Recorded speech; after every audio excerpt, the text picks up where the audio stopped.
दैनंदिन जीवनात एक फार महत्त्वाची गोष्ट आहे, त्याशिवाय आत्ता असं आपण म्हणू शकतो की आपलं आयुष्यच पुढे जाऊ शकत नाही, ती म्हणजे मोबाईल. आणि याच मोबाईलमुळे आपल्या लाईफमध्ये भरपूर सारे प्रॉब्लेम येतात, आपण बघत असतो. त्यातलाच एक महत्त्वाचा म्हणजे सायबर क्राईम, सायबर फ्रॉड्स, जे आपल्यासोबत खूप मोठ्या प्रमाणावर सध्या होत आहे. कुठल्या गुन्ह्यांचा स्तर सगळ्यात जास्त आहे आत्ता सध्या होणारा, की कुठला ग्रुप पटकन फसवला जातो? अडल्ट्स सगळ्यात जास्त करण्यामागचा पर्पज काय असतो? कारण तिथे तर याचा जास्त काही पैसा मिळणार नाही आहे, त्यांची सायकोलॉजी त्याच्या मागची काय असते? जर करायचा गेला तर मी जेवढ्या केसेस बघतो त्याच्यामध्ये असं होतं की सोशल मीडिया अकाउंट हॅक केलं, एक तर आपल्या ओळखीतलं कोणीतरी फ्रेंड्स वगैरे पैकी कोणीतरी हॅक केलेलं आहे, बिकॉज एक इंटरनल कम्युनिकेट त्यांचे वाद वगैरे होतात. आणि मग असं होतं की सध्या आपण रिलेशनशिप्समध्ये पण असं होतं की एक दोन व्यक्ती रिलेशनशिपमध्ये आहेत प्रोलॉंग टाइमसाठी और शॉर्ट टाइमसाठी, आणि ज्या पॉईंटला ब्रेकअप्स होतं तिथे रिव्हेंज घेण्यासाठी म्हणून अकाउंट हॅक करणं, हे आपण बघतो. जसं फोन हॅक होणं, फोन हॅक होतात युजली, तर एक्झॅक्टली काय होतं फोन हॅक होणं? ज्या मोमेंटला तुमचा मोबाईल हॅक झाला असं तुम्हाला वाटतंय तिथे एक 5 ते 6 चेक पॉइंट्स आहेत जे तुम्ही कन्फर्म करणं गरजेचं आहे की ह्यातल्या 2 ते 3 गोष्टी ऍटलिस्ट होत आहेत का. आता जरी केल्यानंतर मी पहिला प्रश्न विचारतो, इथे कोणी काय हॅक केलंय का? 50 मुलांच्या बॅच मधले 2-3 जण हात वर करून सांगतात की वायफाय हॅक केलेला, ओटीपी येईल. ओटीपी कोणीही नाही म्हणता येणार, बट ओटीपी हॅक व्हायचे चान्सेस बरेच आहेत. म्हणजे नाही म्हणलं तरी आत्ताच्या करंटली एक 15 ते 20 पद्धती आहेत ज्यांनी कोणीही कोणाचा ओटीपी मारू शकतो. त्या दुसऱ्या एका अननोन नंबरवरनं कॉल आला, त्यांनी कॉल मर्ज केला आणि कानाला फोन लावला. तिथे अजून फार काही तो विचार करण्याआधी त्याला नंबर ऐकू आला, तो नंबर होता ओटीपीचा. नमस्कार मंडळी, अगळबगळ गप्पामध्ये तुम्हा सर्वांचं खूप खूप खूप स्वागत. आज आपण तुमच्यासाठी एक नवीन एपिसोड, एक नवीन भाग घेऊन आलो आहोत. आजचा भाग हा विशेष आहे, खास आहे. तो खास याकरिता आहे की आपल्या दैनंदिन जीवनात एक फार महत्त्वाची गोष्ट आहे, त्याशिवाय आत्ता असं आपण म्हणू शकतो की आपलं आयुष्यच पुढे जाऊ शकत नाही, ती म्हणजे मोबाईल. आणि याच मोबाईलमुळे आपल्या लाईफमध्ये भरपूर सारे प्रॉब्लेम येतात, आपण बघत असतो. त्यातलाच एक महत्त्वाचा म्हणजे सायबर क्राईम, सायबर फ्रॉड्स, जे आपल्यासोबत खूप मोठ्या प्रमाणावर सध्या होत आहेत. त्याच विषयावर आज आपण बोलणार आहोत. त्यासाठी आज आपल्यासोबत आहेत माझे मित्र रोहित. हॅलो रोहित, नमस्कार. तर रोहित हे सोशल सेक्टरमध्ये काम करतात.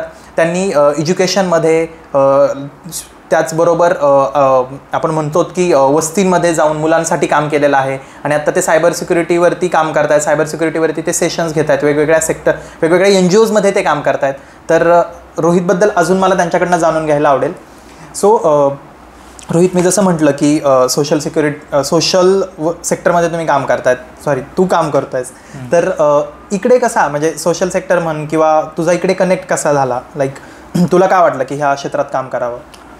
साधारणतः माझं कॉलेज वगैरे ज्या पॉईंटला झालं, त्यानंतर कर्वेनगरमध्ये आम्ही ज्या पॉईंटला सगळेजण फ्रेंड्स वगैरे बसायचो, कॅफेजमध्ये वगैरे असेल तिथे, तर तिथे वस्तीतल्या आसपासची मुलं बरीचशी यायची. आणि आम्ही कॅफेजमध्ये संडेजला सगळेजण भेटतात, त्यावेळी बऱ्याच गोष्टींवर चर्चा वगैरे व्हायची. त्यामध्ये आत्ताचे ज्वलंत विषय असतील किंवा राजकीय विषय असतील, ह्याच्यावर बरंच चर्चासत्र भरायचं. त्यावेळी आम्हाला असं कळलं की, म्हणजे रिअलाईज झालं म्हणता येईल की फक्त तुम्ही संडेला एखादा चहा हातात घेऊन बसून जर 4 गोष्टींवर गप्पा मारत असाल तर त्यांनी तो प्रॉब्लेम रिझॉल्व्ह नाही होणार आहे. फक्त तुम्ही चर्चा करत आहात, बट तो रिझॉल्व्ह होण्यासाठी तुम्ही काहीतरी एफर्ट्स पुट केले पाहिजेत. आपल्या कुवत म्हणता येईल त्याला, ती असेल तेवढं काम तर तुम्ही करायला हवं. सो आम्ही बघितलं की आपल्या हिशोबाने काय करता येतं, तर आपण एज्युकेशन सेक्टरचा पार्ट आहोत, काम चालू आहे याच्यामध्ये. तर आपण विचार केला की आपण शिक्षण ही एक म्हणतो की एक टूल यूज करू शकतो आपण. सो आसपास आम्ही बघितलं तर वस्तीतली मुलं आसपास बरेच फिरत होती. सो आम्ही विचार केला की आपण मुलांसाठी म्हणून एज्युकेशन रिलेटेड वस्त्यांमध्ये जाऊन काम करूयात. सो 2016च्या आसपास आम्ही कम्युनिटीजमध्ये एंटर झालो आणि सुरुवातीला बेसिक लिटरसी ह्यापासून सुरुवात झालेली जर्नी होती. मग त्याच्यामध्ये लाईफ स्किल्स आले, मेंटोरिंग रिलेटेड प्रोजेक्ट्स आपण केले. ग्रेट. आणि ह्या सगळे प्रोजेक्ट्स होत असताना वस्तीमध्ये आम्हाला एक प्रकर्षाने झालेली गोष्ट म्हणजे की वस्तीतली मुलं ओव्हर यूज ऑफ मोबाईल करतायत. अँड डेटा म्हणता येईल सिक्युरिटीच्या पार्टला फारसं कोणी अंडरस्टँड करत नाही. तिथे बरेचसे कॉल्स येत आहेत, मुलांचे मोबाईल्स हॅक होत आहेत किंवा गेमिंगमध्ये मुलं खूप जास्त आहेत. बरोबर. सो हे सिनारिओज इश्यूज आम्ही खूप हँडल केले 1-2-3 वर्षामध्ये. सो तिथून पुढे जाऊन आम्हाला असं वाटलं की बाबा आपल्याला फक्त लिटरसी आणि लाईफ स्किल्स किंवा मेंटोरिंग पुरतं मर्यादित राहण्यापेक्षा आपल्याला जी येणारी गरज आहे पुढची येत्या आता 21व्या शतकातली ती म्हणजे डेटा. सध्या डेटा हे ऑइल आहे. बरोबर. आणि ते सिक्युअर करणं हे सगळ्यांची म्हणजे आपली ॲज अ इंडिव्हिज्युअल रिस्पॉन्सिबिलिटी आहे आपल्या प्रतीची. सो त्यासाठी मग सायबर फ्रॉड ह्या गोष्टीवर ग्रेट. म्हणजे गेली 9 वर्ष सोशल सेक्टरमध्ये तू काम करतोयस आणि तुझे मित्रमैत्रिणी म्हणजे मलाही माहिती आहे, मीही तुमच्यासोबत काम केलं आहे 2 वर्ष. सो खरंच खूप इंटरेस्टिंग पार्ट आहे. आणि आता सायबर सिक्युरिटी तू जसं म्हणालास की डेटा हा खरंच खूप महत्त्वाचा आहे, कारण की आपल्या सगळ्यांचं आयुष्य आपल्या हातात आहे असं म्हणू शकतो. म्हणजे फोनमध्ये आहे, तुम्ही काय करता, तुम्ही कुठे जाता, त्या सगळ्या छोट्या छोट्या गोष्टी तुमच्या फोनमध्ये आहेत आणि त्यावरनं तुमच्यासोबत कुठल्याही प्रकारची फसवणूक होऊ शकते असं आहे. तर यामध्येच म्हणजे सायबर सिक्युरिटीमध्येच कुठल्या प्रकारचे गुन्हे हे होतात, म्हणजे कशा प्रकारचे गुन्हे असतात? म्हणजे सायबर सिक्युरिटी आपल्याला माहिती आहे की आपण साधारणतः हा शब्द जवळजवळ सगळ्यांनीच ऐकलेला असतो, पण कशा प्रकारचे गुन्हे होतात यामध्ये? आता बऱ्याच मी जसं माझं जेवढं एक्सपिरियन्स राहिला आहे त्याच्यामध्ये मी बघतो की एज अप्रोप्रिएट बऱ्याच गोष्टी व्हॅरी होतात. ओके. जर काही युथ असेल तर युथच्या पार्टला सोशल मीडिया स्कॅम्स खूप जास्त होतात किंवा सेक्स्टॉर्शन सारखे होतात किंवा रिलेशनशिपच्या पार्टला जाऊन स्कॅम्स वगैरे खूप होत आहेत. आणि जर अडल्ट्सच्या पार्ट्सला बघितलं तर मग तिथे फायनान्शियल फ्रॉड्स हे मेजरली अडल्ट्स बद्दल आपण फोकस होताना बघतोय सध्या. ओके. म्हणजे एज ग्रुपनुसार गुन्हे पण वेगवेगळे गुन्हेही वेगवेगळे होत आहेत. म्हणजे तसं आपण जर ब्रॉडली क्लासिफाय करायचं झालं तर एक असतात सोशल मीडिया स्कॅम्स की जिथे सोशल मीडियाचा यूज करून कोणत्याही पद्धतीचा स्कॅम झालेला आहे. मग त्याचा उद्देश हा एखाद्याची काय म्हणतात डिग्निटी हर्ट करणं असेल किंवा सोशल स्टेटस हर्ट करणं असू शकेल किंवा फायनान्शियल लॉस. ओके. म्हणजे ब्लॅकमेल काइंड ऑफ म्हणू शकतो. हो. मग हे सायबर सिक्युरिटीमध्ये येईल की ब्लॅकमेल्सच्या वगैरे, म्हणजे जसं तू म्हणा सेक्सटॉर्शन्स मध्ये वगैरे? जर का तुम्ही डिजिटल स्पेसमध्ये कोणत्याही पद्धतीचं व्हायोलेशन करताय तर ते सायबर सिक्युरिटीमध्ये येऊ शकतो. सायबर सिक्युरिटीमध्ये. हो.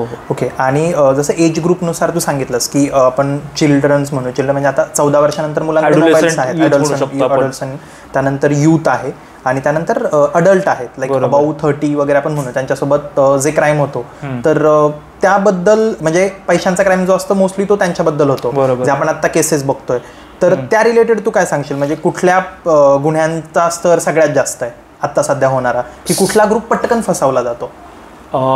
अडल्ट्स सगळ्यात जास्त फसवले जातात. आपल्याला असं वाटतं की ओव्हर यूज किंवा जास्ती यूज म्हणू शकतो आपण की यूथ किंवा ॲडोलेसन्स करतायत. बट अडल्ट्सच्या पार्टला असं झालं की आपण ॲज अ हे डिव्हाइस आपण सगळेजण यूज करतो, बट ॲटलिस्ट यूथच्या पार्टला काही डिटेल गोष्टींचं आपल्याला अंडरस्टँडिंग असतं, सेटिंग्सचं अंडरस्टँडिंग असतं, बट अडल्ट्सच्या पार्टला ते अंडरस्टँडिंग थोडंसं कमी पडतं. ओके. सो त्यामुळे अडल्टच्या पार्टला खूप जास्त स्कॅम्स होताना दिसतात. बिकॉज ॲट द एंड जो काही फ्रॉडस्टर असेल त्याची रिक्वायरमेंट असते फायनान्शियल फसवणूक करून पैसे लाटणं. करेक्ट. बरोबर. आणि अडल्ट्सच्या पार्टला फायनान्स म्हणजे म्हणता येईल की पैसे बऱ्यापैकी अकाउंटवर असतात as compare to youth. Correct. बरोबर. सो अडल्ट सोबत जास्त गुन्हे होत आहेत सध्या. आता अडल्ट्सवरनंच एक विषय निघाला तर मी त्याला जोडून असा प्रश्न विचारेल की तू जसं म्हणाला की जो सायबर फ्रॉड करतो जो कोणी असेल बँकला, तर त्यांची मेंटॅलिटी काय असते? म्हणजे पैसा हा एक पार्ट असतोच, पण जो यूथ सोबत होतो तिथे फक्त पैसा हा पार्ट नसतो. म्हणजे आता आपण बऱ्यापैकी उदाहरणं बघतो की इंस्टाग्रामचे अकाउंट हॅक होतात किंवा फेसबुक अकाउंट आहे. फेसबुक आता एवढ्या प्रमाणात यूज नाही केलं जात, पण ते हॅक होतं. इंस्टाग्राम सगळ्यात मोठा आहे, स्नॅपचॅट आहे. तर ते हॅक करण्यामागचा पर्पज काय असतो? कारण तिथे तर याचा जास्त काही पैसा मिळणार नाहीये. त्यांची सायकोलॉजी त्याच्या मागची काय असते मग ते फ्रॉड करणाऱ्या? ज्या मुवमेंटला फ्रॉडस्टर्स कोणतेही अकाउंट हॅक करत आहेत त्याच्या मागे 90% हे फायनान्शियल गेन किंवा प्रॉफिट बघणं हेच असतं. बिकॉज ॲब्यूज जर करायचा गेला तर मी जेवढ्या केसेस बघतो त्याच्यामध्ये असं होतं की सोशल मीडिया अकाउंट हॅक केलं, एक तर आपल्या ओळखीतलं कोणीतरी फ्रेंड्स वगैरे पैकी कोणीतरी हॅक केलेलं आहे, बिकॉज एक इंटरनल कम्युनिकेट त्यांचे वाद वगैरे होतात. आणि मग असं होतं की सध्या आपण सगळ्यात जिव्हाळ्याचा विषय जर यूथचा बघितला ते त्यांचं सोशल मीडिया अकाउंट असतं. आणि जर मी अकाउंटला हॅक करायचा प्रयत्न केल्यावर तिथे काहीतरी पोस्ट केलं तर त्यांनी तो व्यक्ती सगळ्यात जास्त हर्ट होणार आहे. सो फ्रेंड्सच्या पार्टला हे होतं. रिलेशनशिप्समध्ये पण असं होतं की 1-2 व्यक्ती रिलेशनशिपमध्ये आहेत प्रोलॉंग टाईमसाठी हो शॉर्ट टाईमसाठी, आणि ज्या पॉईंटला ब्रेकअप्स होतं तिथे रिव्हेंज घेण्यासाठी म्हणून अकाउंट हॅक करणं हे आपण बघतो खूप. आणि बाकी फ्रॉडस्टर्स जे आहेत तर तिथे फायनान्शियल कुठेतरी म्हणजे फायनान्शियलचाच पार्ट असतो. म्हणजे बॅकएंडला तीच स्टोरी आहे, फक्त वेगळा आहे त्यांचा, असं आपण म्हणू शकतो. रिव्हेंज म्हणून सुद्धा हे फ्रॉड होतात. ओके. अडल्टच्या फ्रॉडबद्दल अजून मला ऐकायला आवडेल, कारण की आत्ता आपण बघतोय की फार लांब कशाला आपल्या सगळ्यांच्या फोनची कॉलर ट्यून जी आहे ती तीच आहे की तुम्हाला फोन येत आहे, डिजिटल स्कॅम वगैरे होत असेल किंवा असं नको. हे आत्ता इन्स्टंटली का झालंय, म्हणजे कधीपासून हे सुरू झालंय? आणि म्हणजे फोन तर खूप आधीपासून आले, आत्ता फोनच्या सेटिंग्स बदलल्यात. तेव्हा फ्रॉड करणं खूप इझी होतं कारण की लोकांना बऱ्याचशा गोष्टी माहीत नव्हत्या. आज लोक फार अवेअर आहेत. जसं तू म्हणाला की एक ग्रुप आहे ज्यांना माहिती आहे सिक्युरिटी किंवा सोशल मीडियावरती सांगितलं तर ह्या सेटिंग करा, त्या सेटिंग करा. ऑलरेडी फोनमध्ये सुद्धा भरपूर साऱ्या सिक्युरिटीज ऑलरेडी इनबिल्ड असतात. तरी पण आत्ताच का वाढलाय हा फ्रॉड आणि कधीपासनं, म्हणजे की खूप जास्त झालंय हे? 2000 मला वाटतं की ज्या पॉइंटला जिओ क्रांती आपण म्हणू शकतो याला, ज्या पॉइंटला जिओने डेटा द्यायला चालू केला आय थिंक 50-60 मध्ये. हा, तर त्याच्या आधी मला वाटत नाही की इंस्टाग्राम होतं, फेसबुक होतं, पण इंस्टाग्रामवर खून फारसं जात नव्हतं. जर का तुम्ही इंस्टाग्रामला लॉग इन करताय तरी तुमचा 4 MB 5 MB डेटा उडतो. करेक्ट. आणि कोणी त्यामुळे रिस्क घेत नव्हतं. बिकॉज डेटा पॅक्स होते त्यावेळी मला वाटतं की 250, 300, 500 MBPS 500 MB पर्यंत मंथली तुमचं असायचं. सो ज्या मोमेंटला हा अबंडन्स ऑफ डेटा आपल्याला मिळाला तिथे मला वाटतं की आपण एक्सप्लोर करायला खूप स्टार्ट केलं आणि डेटा त्या स्पेसमध्ये खूप डेव्हलप होऊ लागला. ज्या पॉईंटला इथे आपण म्हणतो सायबर स्पेसमध्ये फ्रॉड होत आहेत तिथं सगळ्यात महत्त्वाचं टूल असतं म्हणजे तुमचा इंडिव्हिज्युअल डेटा. मग ते तुमचं ओव्हरऑल तुम्ही काय परचेसेस केले असतील किंवा तुमचे बँक अकाउंट्स असतील किंवा अगदी सोशल मीडिया रिलेटेड डिटेल्स असतील, जो तो डेटा जर का कोणा एका व्यक्तीकडे गेला तर तो कोणत्या पद्धतीने तुम्हाला फ्रॉड करू शकतो. सो जिथे म्हणता येईल की ऍक्सेस इझी मिळालाय आपल्याला सध्या, बिकॉज आपण AI खूप जास्त यूज करतोय. आपण आत्ता प्रत्येकाच्या मोबाईलमध्ये नाही म्हटलं तरी 30 तरी ऍप्लिकेशन्स असतात.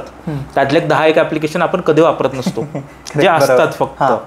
आणि ह्या प्रत्येकाला आपण डेटा देऊन ठेवलेला आहे.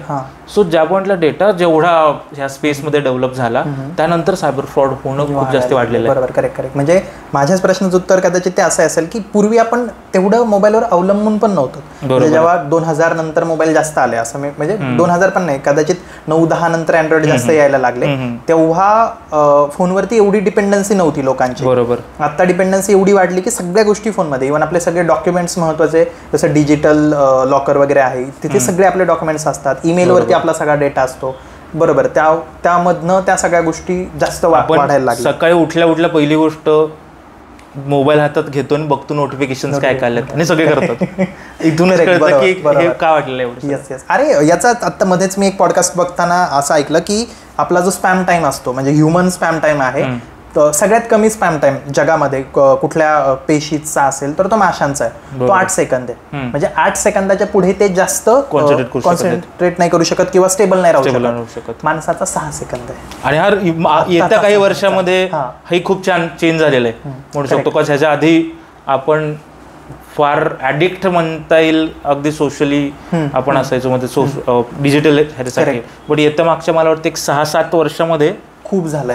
कोविड नंतर कदाचित हे अजून वाढलं आणि कोविडमध्ये सगळ्यांचं पूर्ण काही जे काय होतं ते सगळं मोबाईलवरती होतं. बरोबर. कारण की तुम्हाला वेगळं एंटरटेनमेंटचं साधन नव्हतं, घरात सगळे बंद होते, तर दुसरं काय आहे तर मोबाईल. मग मोबाईल मधनं वाढणं किंवा त्या सगळ्या गोष्टी जास्त वाढल्या. म्हणजे स्पॅम टाइम जर का माशापेक्षा सुद्धा माणसांचा कमी आहे तर म्हणजे बघ ना की आपण किती त्यावरती डिपेंड आहोत किंवा किती ऍडिक्ट आहेत त्या गोष्टींच्या. असं आहे. करेक्ट. ओके. आता म्हणजे फोनचाच आपला विषय निघाला किंवा आपण फोनवरनं बोलतो, तर जसं फोन हॅक होतात युजली, तर एक्झॅक्टली काय होतं फोन हॅक होणं म्हणजे? मला आता ज्यावेळेस कॉल्स वगैरे येतात पहिला असंच असतं की सर माझा मोबाईल हॅक झालेला आहे. बट मी विचारलं की हॅक झाले म्हणजे नक्की काय झाले, त्या पॉईंटला प्रत्येकाचे म्हणजे काय म्हणतात की आन्सर्स वेगवेगळे असतात. ज्या मोमेंटला तुमचा मोबाईल हॅक झाला असं तुम्हाला वाटतंय तिथे एक 5 ते 6 चेक पॉईंट्स आहेत जे तुम्ही कन्फर्म करणं गरजेचं आहे की ह्यातल्या 2 ते 3 गोष्टी ऍटलिस्ट होत आहेत का. आता मी जे चेक पॉईंट सांगतोय त्यातल्या एखादी गोष्ट होत असेल बट त्याचा अर्थ हॅक होतोय असं नाही. ओके. सो पहिली गोष्ट म्हणजे तुमचं जे काही आपण डेटा जेवढा यूज करतोय तर डेटा युसेज जर तुमचा अकस्मात वाढला असेल म्हणजे फॉर एक्झाम्पल मी जर का दिवसाला 1 GB यूज करतोय बरोबर आणि तो जर का 2 GB वर गेला, 2 GB किंवा 3.5 GB पर्यंत गेला असेल, म्हणजे माझा स्क्रीन टाइम 3 तास आहे, बरोबर, माझा रोज 1 GB जातोय, पण आज माझा अचानक 1.5 किंवा 2 GB गेला दुपारपर्यंत. राईट. ओके. सो तुमचं डेटा युसेज खूप जास्त वाढलं असेल तर एक म्हणू शकतो आपण आता हे चेक पॉईंट्स आहेत. राईट. ओके. दुसरी गोष्ट आहे की तुमचं बॅटरी ऑप्टिमायझेशन कमी झालेलं आहे. आता अर्लियर माझी बॅटरी चालायची 5 ते 6 तासापर्यंत, दॅट वॉज नॉर्मल. माझा यूज केस तेवढाच राहिलेला आहे, बट आता 2 ते 3 तासामध्ये माझी बॅटरी उतरतीये. बिकॉज ज्या मोमेंटला तुमचा डेटा जातोय तुमच्या मोबाईलमधून तो कुठल्या तरी सर्व्हरला जात असतो. सो हे बॅकग्राऊंड ऍप्स ज्या पॉईंटला खूप जास्ती चालू लागतात त्या पॉईंटला बॅटरी आपोआप यूज कमी होतं. त्यामुळे जर का ते कमी होत असेल तर एक म्हणू शकतो आपण. तिसरी गोष्ट आहे की तुमच्या मोबाईलमध्ये सडनली काही ऍप्स डाउनलोड झालेले आहेत ऑटोमॅटिकली जे तुम्ही नाही केलेले आहेत. सो काही ऍप्स आपोआप आपल्या मोबाईलमध्ये होतात. आपण कुठेतरी क्लिक केलेलं असतं किंवा जर का क्लिक केलं नसेल आणि स्टील तुमच्या मोबाईलमध्ये काही ऍप्स आलेत तर आपण म्हणू शकतो की हॅक झालेला असू शकतो कदाचित. किंवा असं असू शकतं की माझ्याकडे आता OTP यायचे, म्हणजे युजली आपण कुठेही काही लॉग इन वगैरे करत असेल तर OTP येतात. बरोबर. जर अकस्मात माझ्याकडे मोबाईलमध्ये आता OTP येणं बंद झालेलं आहे तर आपण म्हणू शकतो की कदाचित हॅक होईल. बिकॉज SMS फॉरवर्डिंग वगैरे हे झालेलं असू शकतं. किंवा आपण म्हणू शकतो की अननोन ॲप्सना माझा ॲक्सेस गेलेला आहे आता. ओके. की माझे मोबाईलमध्ये असे ॲप्स आहेत काही ज्यांच्याकडे माझा कॅमेराचा ॲक्सेस गेलेला आहे, मायक्रोफोनचा ॲक्सेस गेलेला आहे आणि ते आता यूज करत आहेत त्या ॲप्लिकेशन्स. तर कदाचित आपण म्हणू शकतो की ह्या काही चेक पॉईंट्स आहेत की कदाचित तुमचा मोबाईल हॅक झाला असेल, बट त्यातली एखादी गोष्ट झालेली होती. हा बरोबर. कारण की आता तू जसं म्हटलास की माझ्या फोनच्या बॅटरी जर का कमी व्हायला लागली तर मग मी फोन तो हार्डवेअर वाल्याकडे घेऊन जाईल. बरोबर. की माझ्या फोनला काहीतरी झालंय किंवा बॅटरी खराब झाली आहे किंवा सॉफ्टवेअर म्हटला. बऱ्याच वेळा आता आई वडिलांचेच फोन, अडल्टचाच ग्रुप सांगेल, तिचा फोन मी जेव्हा ओपन करतो त्या फोनचे नोटिफिकेशन क्लिअर करण्यातच माझा 1.5 मिनिटं जातो. एवढे नोटिफिकेशन आलेले असतात आणि बऱ्याच वेळा कुठेही क्लिक केल्यामुळे कुठलंही ऍप ऑलरेडी डाउनलोड होतं. युजली मोस्टली फेसबुकमुळे होतं. फेसबुक किंवा युजली असं होतं की ज्यादा अडल्ट्स आहेत ते फेसबुक जास्त यूज करतात, कुठेतरी क्लिक होतं. ओके. आणि मग सबस्क्रिप्शन ऑलरेडी चालू होतं. ओके. मग तुम्हाला त्याचे नोटिफिकेशन आले चालू होतं. पण तोही पार्ट आहे. जर सडनली तुमच्या मोबाईलमध्ये आता अबंडन्स ऑफ नोटिफिकेशन येत आहेत, 40-50 नोटिफिकेशन यायला स्टार्ट झालेले तर कदाचित असू शकतं. म्हणजे ह्या काही फर्स्ट स्टेप आहेत जिथून आपण ओळखू शकतो की फोन हॅक झाला. बऱ्याच वेळा मग म्हणजे अचानक माझं व्हॉट्सअप, आता बऱ्याच वेळा ऍप हॅक होतात. फोन हॅक होणं एक वेगळा पार्ट झाला आणि परत अजून पुढे जाऊन की ऍप्स पर्टिक्युलरली हॅक होत आहेत. म्हणजे माझं फेसबुक, व्हॉट्सअप माझ्याकडे चालतंय, पण मला असाही डाऊट येतो की हे बॅक एंडला पण कुठे कोणाकडे तरी चालू आहे. तर ते काय असतं, म्हणजे ते कसं कळतं किंवा त्या गोष्टी कशा होतात? आता याच्यामध्ये 2 गोष्टी आहेत. एक तरी आहे की माझं इंस्टाग्राम माझ्या मोबाईलमध्ये आहे आणि अजून एका डिव्हाइसमध्ये इंस्टाग्राम माझं लॉग इन झालेलं आहे. तो आपण म्हणू शकतो इथे क्लिअरली तुमचं इंस्टाग्राम कॉम्प्रोमाइज झालेलं आहे. त्यासोबत असंही असतं की ज्याच्यामध्ये दुसरा एक पार्ट आहे सेशन हायजॅकिंग.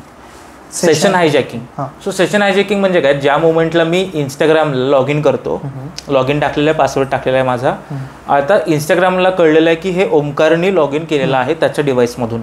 ज्या मोमेंटला तू इंस्टाग्रामच्या सर्व्हरला कनेक्ट होतोयस, आता तू एकदा लॉग इन वगैरे टाकून एकदा झालं की त्यानंतर तू 2-3 लोकांना मेसेजेस वगैरे केले, 2-3 लोकांना फॉलो केलं, इंस्टाग्राम तुला परत पासवर्ड नाही विचारणार आहे. करेक्ट. बरोबर. ठीक आहे. सो तुझं सेशन स्टार्ट झालेलं आहे. आपण याला समजून घेताना असं म्हणू शकतो की ज्या पॉईंटला तू इंस्टाग्रामशी कनेक्टेड आहे तिथे एक सेशन ID तयार होतो.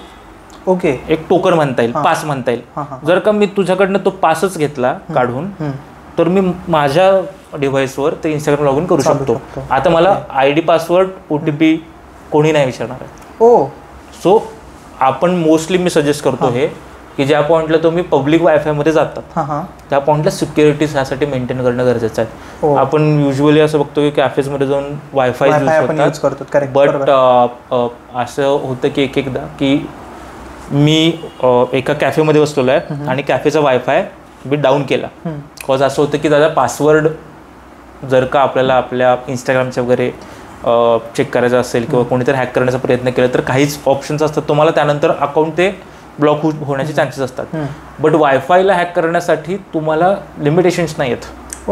वायफाय कोणी हॅक करू शकतो. वायफाय हॅक होऊ शकतं इझिली. म्हणजे अगदी मी आता सेशन्स घेतो कॉलेजेसमध्ये जाऊन किंवा शाळेमध्ये जाऊन, तर शाळेमध्ये जरी गेल्यानंतर मी पहिला प्रश्न विचारतो इथे कोणी काय हॅक केलंय का. 50 मुलांच्या बॅचमधले 2-3 जण हात वर करून सांगतात की वायफाय हॅक केलेला आहे. सो ते एवढी इझिली वायफाय हॅक होऊ शकतं. जर का कोणी ते स्पेसिफिक वायफाय हॅक करून तिथे त्यांचं एक हॉटस्पॉट क्रिएट करून ठेवलेलं आहे आणि मी त्या कॅफेचं नाव दिलं. हो, अच्छा. म्हणजे वायफाय माझा आहे किंवा आता आमच्या घरात पण वायफाय आहे, आमच्या घरात पण राउटर आहे इथे, तर ते ऑलरेडी कोणीतरी हॅक केलंय आणि ह्याच वायफायच्या अंडर ते त्यांचं हॉटस्पॉट बरोबर बरोबर बरोबर नाव फक्त तेच ठेवलेलं आहे. पण आता ते हॉटस्पॉट म्हणजे जे हॉटस्पॉट आहे ते वेगळं आहे. तर मग त्याच्या अंडर जर का मी कनेक्ट करेल तर मग तिथे काही ट्रोजन्स वगैरे असतात जे काही इन्स्टॉल केलेले असतील तर मी माझ्या इथून जे ट्रॅफिक आहे मग त्यातला डेटा मी सगळं स्टोअर करून ठेवू शकतो. सो सेशन हायजॅकिंग मधून पण तुमचं अकाउंट जाऊ शकतात किंवा बाकी जे काही आपण जनरिक जे आपल्याला नोन आहे की बाबा पासवर्ड कॉम्प्रोमाइज झालेला आहे और OTPs कोणीतरी काढून घेतलेला आहेत, असं दोन्ही पद्धतीने होऊ शकते. पण मग आता म्हणजे ॲप्सच आता म्हणू शकतो की व्हॉट्सअप झालं किंवा हे सगळं, तर ते 2 स्टेप ऑथेंटिकेशन किंवा अशा बऱ्याचशा गोष्टी देतं, तर त्या सिक्युरिटीमुळे मग काही प्रॉब्लेम नाही येणार? म्हणजे तुला असं वाटतं का की त्या जर का केल्या तर मग इश्यूज नाही होत आहे असे काही? मोस्टली हो. की जर का माझं व्हॉट्सअप 2 स्टेप ऑथेंटिफाईड असेल तर माझं व्हॉट्सअप सिक्युअर आहे. बट इंस्टाग्रामच्या पार्टला कसं होतं की जिथे OTPs येत आहेत, व्हॉट्सअप 2 स्टेप ऑथेंटिफाईड ज्यावेळी होतं त्या पॉईंटला आपण OTP माझ्या मोबाईलवर येतोय, तो OTP टाकतोय मी, ही एक प्रोसेस झाली. सेकंड स्टेप आहे की माझा काहीतरी पासकी असेल, 6 डिजिट नंबर असेल, बरोबर, पासकी असतो, तो टाकल्यानंतरच ते होतंय. सो पासकी आता कोणाकडे नसणार आहे, बरोबर, पासकी मलाच फक्त माहिती आहे, बिकॉज तो जनरेट नाही होत आहे. बट जर का मी इंस्टाग्राम वगैरे जिथे लॉग इन करतोय किंवा बाकी युट्यूब सारख्या युट्यूब असेल तर तिथे मला OTP येईल. OTP कोणीही नाही म्हणता येणार, बट OTP हॅक व्हायचे चान्सेस बरेच आहेत. म्हणजे नाही म्हणलं तरी आत्ताच्या करंटली एक 15 ते 20 पद्धती आहेत ज्याने कोणीही कोणाचा OTP मारू शकतो. कसं म्हणजे OTP तर सगळ्यात म्हणजे आपण म्हणतो की सिक्युअर, OTPचा लॉंग फॉर्मच हा आहे की काय म्हणतात त्याला, वन टाइम पासवर्ड, की तो तुमच्याकडेच येणार फक्त किंवा तुमच्याच ॲपवरती येणार असा आहे. तर तो हॅक कसा होऊ शकतो? म्हणजे OTP पण हॅक होतो म्हटल्यावरती मग सिक्युरिटी काय? म्हणजे ह्याला मी अगदीच एक्झाम्पल द्यायचं झालं तर माझ्या घराची चावी आहे माझ्याकडे, बट ती चावी मी माझ्याच वॉलेटमध्ये ठेवलेली आहे. करेक्ट. बट जर माझं वॉलेटच कुणीतरी घेतलं ओके, तर मग कोणी दार उडू शकतं. तर ती सिक्युरिटी अगदी नाही. तसं OTPच्या पार्टला आपण जर टाईप्स बघायला गेले ना तर त्याच्यामध्ये एक आहे कॉल मर्जिंग. त्या कॉल मर्जिंगला मी एक केस सांगतो मी. तर एक विद्यार्थी कॉलेज पासआउट झालेला आहे, Naukri.com वर त्यांनी वेबसाईट वगैरे म्हणजे त्याचं प्रोफाईल टाकली होती आणि एका दिवशी कॉल आला की मी XYZ कंपनीमधून बोलतेय, रिक्रुटर आहे मी आणि तुमची प्रोफाईल आम्ही चेक केली अँड आमचं जे काही आता जॉब प्रोफाईल आहे त्याच्याशी कनेक्टेड आहे तुमची प्रोफाईल. एक शॉर्ट इंटरव्ह्यू झाला. शॉर्ट इंटरव्ह्यू झाल्यानंतर त्या व्यक्तीने सांगितलं की आपण उद्या साधारणतः XYZ 1:30-2 वाजता वगैरे आपण अजून एक कॉल घेऊयात. त्याच्यामध्ये टेक्निकल जे आहेत मॅनेजर वगैरे आहेत ते तुमच्यासोबत बोलतील आणि जर त्यांनी फायनलाइज केलं तर आपण बाकी जे काही काय म्हणतात की पुढचे राऊंड जे असेल स्केल वगैरे जे काही असेल त्याच्यावर आपण बोलूयात. त्याला त्या दिवशी मेलही गेला की दुसऱ्या दिवशी या टाइम स्लॉटमध्ये कॉल आहे. आणि त्या रिस्पेक्टिव्ह HR जी म्हणत होती तिचा कॉल आला. बेसिक कॉन्व्हर्सेशन झालं आणि तिने सांगितलं की जे मॅनेजर आहेत तर ते तुम्हाला कॉल करतील, तर तुम्ही कॉल पिक करा, त्यांचा कॉल मर्ज करा. एकदा त्यांच्यासोबत ते काही बेसिक क्वेश्चन्स त्यांच्याकडनं विचारतील आणि ते आपलं पुढे कंटिन्यू होईल. त्या मुलांनी ठीक आहे म्हणलं चालेल. त्या दुसऱ्या एका अननोन नंबरवरनं कॉल आला, त्यांनी कॉल मर्ज केला आणि कानाला फोन लावला. तिथे अजून फार काही तो विचार करण्याआधी त्याला नंबर ऐकू आला. तो नंबर होता OTPचा. आता मी म्हणेल की मी मर्ज केलेला आहे फक्त, युजली आहे म्हणजे काय वेगळं काय करत नाही, फक्त कॉल मर्ज केलेला आहे. बट आपण व्हॉट्सअपचं जरी बघितलं तर OTP हा मला SMS वर येतो, बरोबर, बट मला कॉलवर पण येतो. बरोबर, म्हणजे त्यात ऑप्शन असतो की तुम्हाला SMS हवाय की कॉलवर हवाय. सो जो दुसरा जो त्यांनी सांगितलं की मॅनेजर कॉल करतील तो कॉलवरनं आलेला OTP होता. ओके, पण तो OTP कॉलवरनं आल्यानंतर कॉलवरती सांगतात ते OTP ट्राय केलं नाहीये. कॉलवर एकदा कॉल आपण पिक केला की ते 6 डिजिट नंबर सांगतात. ओके, समोरचा माणूस घेऊन बसलो. आता 2 गोष्टी आहेत की तुझ्यासोबत फ्रॉड होण्याआधी ऑलरेडी तुझ्यासोबत फ्रॉड झालेला आहे. हा बरोबर, म्हणजे त्याला जिथे त्या एचआरचा कॉल आला तिथेच त्याच्यासोबत तो फ्रॉड झाला होता. नाही, त्याच्या आधी म्हणता येईल, कारण फ्रॉडस्टरनी ओटीपी घेतला बट तुझे बँक अकाउंट डिटेल्स त्याकडे नव्हतेच. हो, त्याच्यासोबत पुढे त्या केसमध्ये काय झालं, म्हणजे त्याचा तो ओटीपी त्यांना मिळाल्यावरती कॉल डिलीट झाला, कट झाला. ट्रान्झॅक्शन तर ते ओपन करून बसलेले असतात, बँक ट्रान्सफर करण्यासाठी बसलेले असतात त्यांना. आता कसं आहे की आता अगदी मी स्पेसिफिक नाव घेणं थोडंसं डिफिकल्ट वाटतं मला, पण बोट आपण सगळेजण हेडफोन्स यूज करतो. 2024ची गोष्ट आहे. बोटकडे डेटा आहे, प्रोडक्ट्स आपण ऑर्डर करतोय. 2024मध्ये त्यांचा डेटाबेस ब्रीच झाला, म्हणजे डेटाबेस कोणीतरी चोरला म्हणता येईल.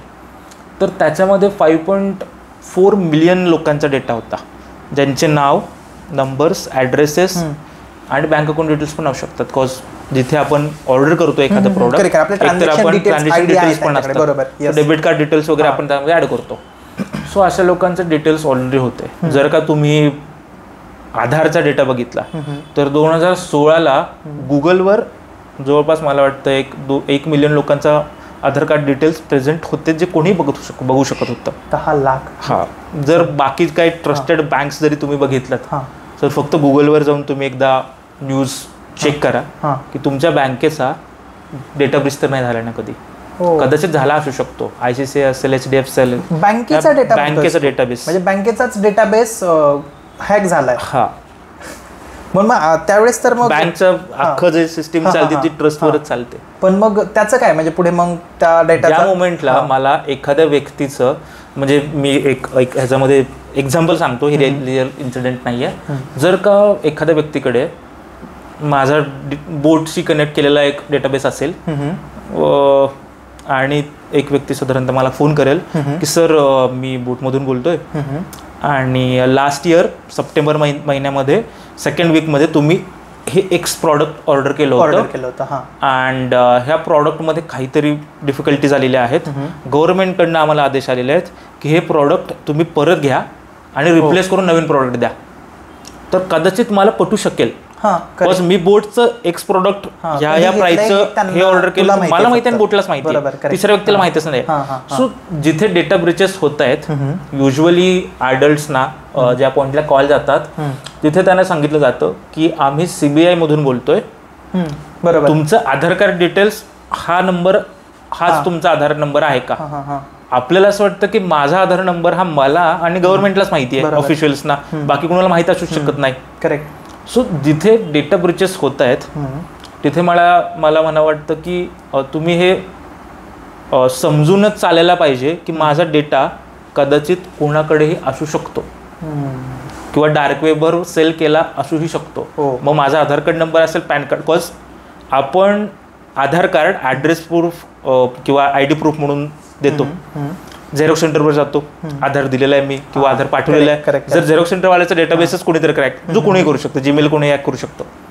जर तिथून जर गेलं आणि मला कोणीतरी फोन केला की सर तुमचा पॅन कार्ड नंबर हे आहे, तुमचा आधार कार्ड नंबर हे आहे अँड तुम्ही असं काही केलंय का, मला कदाचित ट्रस्ट वाटू शकतो. बरोबर. सो आपण हे विचार करून चालायला हवं की माझा डेटा हा ऑलरेडी कुठेतरी असू शकतो ज्यांच्या रेफरन्सने मला कॉल येऊ शकतात. ओके, म्हणजे आता तू झेरॉक्स सेंटरच सांगितलं, आता नव्याने एक गोष्ट चालू झाली आहे, म्हणजे 17-18 मध्ये नव्हतं हे, पण 19च्या दरम्यान खूप हे आलं की झेरॉक्सवाल्यांनी व्हॉट्सअप चालू केलेत. ते सांगतात ईमेल करा किंवा व्हॉट्सअप करा तुमचं डॉक्युमेंट, आणि आपण ते लक्षातच घेत नाही की मी माझं पॅन कार्ड, मी माझे डिटेल्स त्यांना व्हॉट्सअपवर ऑलरेडी पाठवले, पण आपण कोणीही सांगत नाही की माझं व्हॉट्सअपला तुम्ही पाठवलेली फाईल होती ती डाउनलोड केली, ती डिलीट केली का. करेक्ट. माझ्या आत्ता लक्षात आलं, कारण की मी आत्ता रिसेंटली मागच्या वीकमध्येच एक एक्झाम द्यायच्या वेळेस माझं पॅन कार्ड आणि ते त्यांना याला पाठवलं होतं, व्हॉट्सअपला पाठवलं होतं, मी ते नाही डिलीट केलं. आता जस्ट आपल्याकडे म्हणजे आपला डेटा आपण किती इझिली सहज दुसऱ्यांना देतो, आणि पॅन कार्डवरनं आपल्या सिव्हिल स्कोअर्स कळतो, पॅन कार्डवरनं आपण लोन घेऊ शकतो, पर्सनल लोन घेतले जातात, काहीही घेतलं जातं. आत्तामध्ये बरेच केसेस वाढल्यात की तुमच्या नावावर ऑलरेडी पर्सनल लोन असू शकतं दुसरीकडे, असू शकतं, त्याच्यावरच्या पण खूप केसेस समोर आल्या. Because pan card details, Aadhaar card details हे पब्लिक फोरममध्ये आहेत प्रेझेंट. हो, मग ह्यासाठी काय करावं, म्हणजे तू म्हणतोस की आपली डिटेल्स ऑलरेडी त्यांच्याकडे असतात, किंवा आता आपण काही जरी ओपन केलं तरी तुमचं नाव टाकावं लागतं, नंबर द्यावा लागतो, एक डिटेल्स द्यावं लागतं. तर हे आधार कार्ड जर का कोणी मागत असेल तर गव्हर्नमेंटचंच आहे, म्हणजे UDIचं जे पोर्टल आहे गव्हर्नमेंटचं, तर त्या पोर्टलवर जर तुम्ही गेलात तर तिथे मास्क आधारचा एक ऑप्शन आहे. जर कोणी तुम्हाला आधार कार्ड मागत असेल तर तुम्ही तिथून मास्क आधार कार्ड डाउनलोड करून देऊ शकता. आता मास्क आधार कार्ड मध्ये काय तर मास्क आधार कार्ड मध्ये आधार नंबर नसतो, तिथे QR कोड असतो. अच्छा, म्हणजे जो आपल्या आधारच्या तो खाली बारकोड असतो तो तिथे QR कोड असतो त्याच्यामध्ये. सो तो नंबर हा खूप सेन्सिटिव्ह गोष्ट आहे. ही तुमची आयडेंटिटी ॲज अ इंडिव्हिज्युअल, ती आयडेंटिटी तुम्ही कुठेही देऊ शकत नाही, म्हणजे द्यायला नाही हवी. सो जर का कोणी तुम्हाला आधार कार्ड मागत असेल तर तुम्ही मास्क आधार कार्ड द्या. बट करू शकतो आपण UIDAIच्या वेबसाईटवर गेलो तर तिथे डाउनलोड युअर आधार असं ऑप्शन आहे. डाउनलोड आधारमध्ये जर का गेलात तुम्ही तर तिथे मास्क आधार दोन्ही पण ऑप्शन्स आहेत. डाउनलोडमध्ये मास्क आधार असा ऑप्शन आहे. सो तिथे तुम्ही तुमचा आधार नंबर टाकायचा आहे, OTP येईल, तो OTP टाकायचा आणि तुम्हाला डायरेक्ट PDF तुमच्याकडे जे डिजिटल लॉकरवरती येतात ते आधार कार्ड पण यूज होऊ शकतं आणि त्यात नंबर पूर्ण नाही आहेत, लास्टचे फक्त 4 डिजिट दिसतात. मी जिथेपर्यंत बघतोय तर तिथे असं होतं की बऱ्याच ठिकाणी ते म्हणतात की हे आधार आम्ही ग्राह्य धरत नाही, QR कोड नाही आहे त्यामध्ये. बरोबर, कारण की तू कसं कन्सिडर करणार ना की ते आधार कोणाचं आहे, आणि ते एडिटेबल पण आहे. ते एडिटेबल तर काही आजकाल मी आता बघतोय ChatGPTला तुम्ही जर काही दिलं तर ते आधार कार्डही तुमचं काढून देतं. बरोबर, काय कार्ड त्या व्यक्तीचं काढून देऊ शकतो आणि ते खूप रिअलिस्टिक देतंय. बरोबर, येस. तू आता म्हणालास की OTPचे प्रकार काढण्याचे 10-12 प्रकार आहेत, त्यातले एक महत्त्वाचे सांगू शकतोस तू की जे आपल्याला माहीत असायला हवेत? सो आता जो मागाशी मी जो सांगितला तो आहे की कॉल मर्ज होत आहेत. दुसरा एक प्रकार आहे त्याच्यामध्ये SMS फॉरवर्डिंगचा प्रकार आहे. म्हणजे असं होतं की IMEI कोड्स असतात काही, म्हणजे आपलं जे काही एअरटेलच्या कार्डाचे जिओचे असेल त्या प्रत्येकाचे IMEI कोड्स असतात फॉरवर्डिंगसाठीचे वगैरे असे. म्हणजे सो हा एक प्रकार असा झालेला आहे की जिथे आता हा रिअल सिनेरिओ माझ्यापर्यंत आला होता. तो एक व्यक्ती, त्याला दुपारी फोन आले की सर तुमचं पार्सल आलेलं आहे, तुमचं घर सापडत नाही आपण. तो व्यक्ती म्हणला बट मी कोणतं पार्सल तर ऑर्डर नव्हतं केलं. तर जिथून फोन आला होता ती व्यक्ती म्हणली की सर तुमच्याच नावाचं पार्सल आहे, तुम्ही याच लोकेशनला राहता ना, आम्ही इथेच पोहोचलेलो आहे. ती व्यक्ती म्हणाली की ठीक आहे बट मी तर कोणतं पार्सल ऑर्डर केलेलं मला आठवत नाही आहे. तर मग कन्सर्न व्यक्ती म्हणाला तुम्ही एक काम करा, मी एक नंबर देतो तुम्हाला व्यक्तीचा जो तिथे आहे, त्याला तुम्ही कॉल करून सांगा की बाबा माझं पार्सल नाही आहे. संबंधित व्यक्तीने सांगितलं की ते तुम्ही करू शकता. बट असं उत्तर आलं की आत्ता काही आमचे जे काही टेक्निकल थिंग्स आहेत त्याच्या हिशोबाने आम्ही स्वतः नाही करू शकत, कस्टमरनी सांगायला हवं की हे माझं पार्सल नाही आहे. सो ती फक्त ऑथॉरिटी तुम्हाला आहे. तर तुम्हाला एक मी नंबर पाठवतो, त्याच्यावर फक्त कॉल करा आणि एवढंच सांगा हे पार्सल माझं नाही. मग तिथून पार्सल मागे येईल. त्या व्यक्तीने कॉल केला, संपला विषय. बरं मी काय केलं, मी कॉलच तर केला, पण कॉल करून नाही केलं ना. कसं म्हणजे कुठला तरी एका नंबरला कॉल केला ना रँडम जो मला मिळाला त्या. बट जो नंबर आला होता तो नंबर त्यांनी सांगताना सांगितला की *41# आणि मोबाईल नंबर. आता जो सुरुवातीचा जो नंबर होता तो IMEI कोड असतो. जर का मी कॉल फॉरवर्डिंगचं चालू करतोय आणि संबंधित कोणीतरी कॉल केला तुला, तू जर बिझी असतील तर ऑटो फॉरवर्ड होऊन जाईल. बट फॉरवर्ड तुम्ही एखाद्या नंबरला करू शकता. सो असंच कोड आहे ज्याच्यामध्ये तुमचं SMS फॉरवर्ड होतात. अच्छा, म्हणजे तो तुझे आता जो डिजिट सांगितले ते करून मी जर IMEI कोड आहे ज्याच्या थ्रू SMS फॉरवर्ड होऊन जातात. म्हणजे माझ्या फोनला जेवढे SMS येतील ते सगळे फॉरवर्ड होऊन जातील. सो जिथे मी नंबर प्रेस करतोय, टाईप करतोय, तिथे मी कॉल फॉरवर्डिंग सर्व्हिस ऍक्टिव्हेट करून टाकतोय. जो नंबर आहे तो एकदा सांगू शकता? नंबर काय येतो आता वेगवेगळ्या जिओच्या पार्टला मला वाटतं की *141# आणि त्यानंतर 10 अंकी मोबाईल नंबर. ओके, म्हणजे प्रत्येकाचे नंबर वेगवेगळे.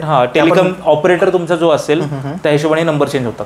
आणि ते कसे कळू शकतात? गुगलवर जाऊन तुम्ही चेक करू शकता. तुम्ही तुमचं जे काही एअरटेल असेल, SMS फॉरवर्डिंग नंबर म्हटलं, तुम्ही IMEI कोड्स जरी सांगितलं, असं टाईप केलं तर कोड्स येतात, 5-6 कोड येतात. त्याच्यामध्ये ऑप्शन्स ह्याचाही असतो. जर का असं कुठली सर्व्हिस माझ्या IMEI रिलेटेड ऍक्टिव्हेट असेल ती सगळी डिसेबल करण्यासाठी ही कोड्स आहेत.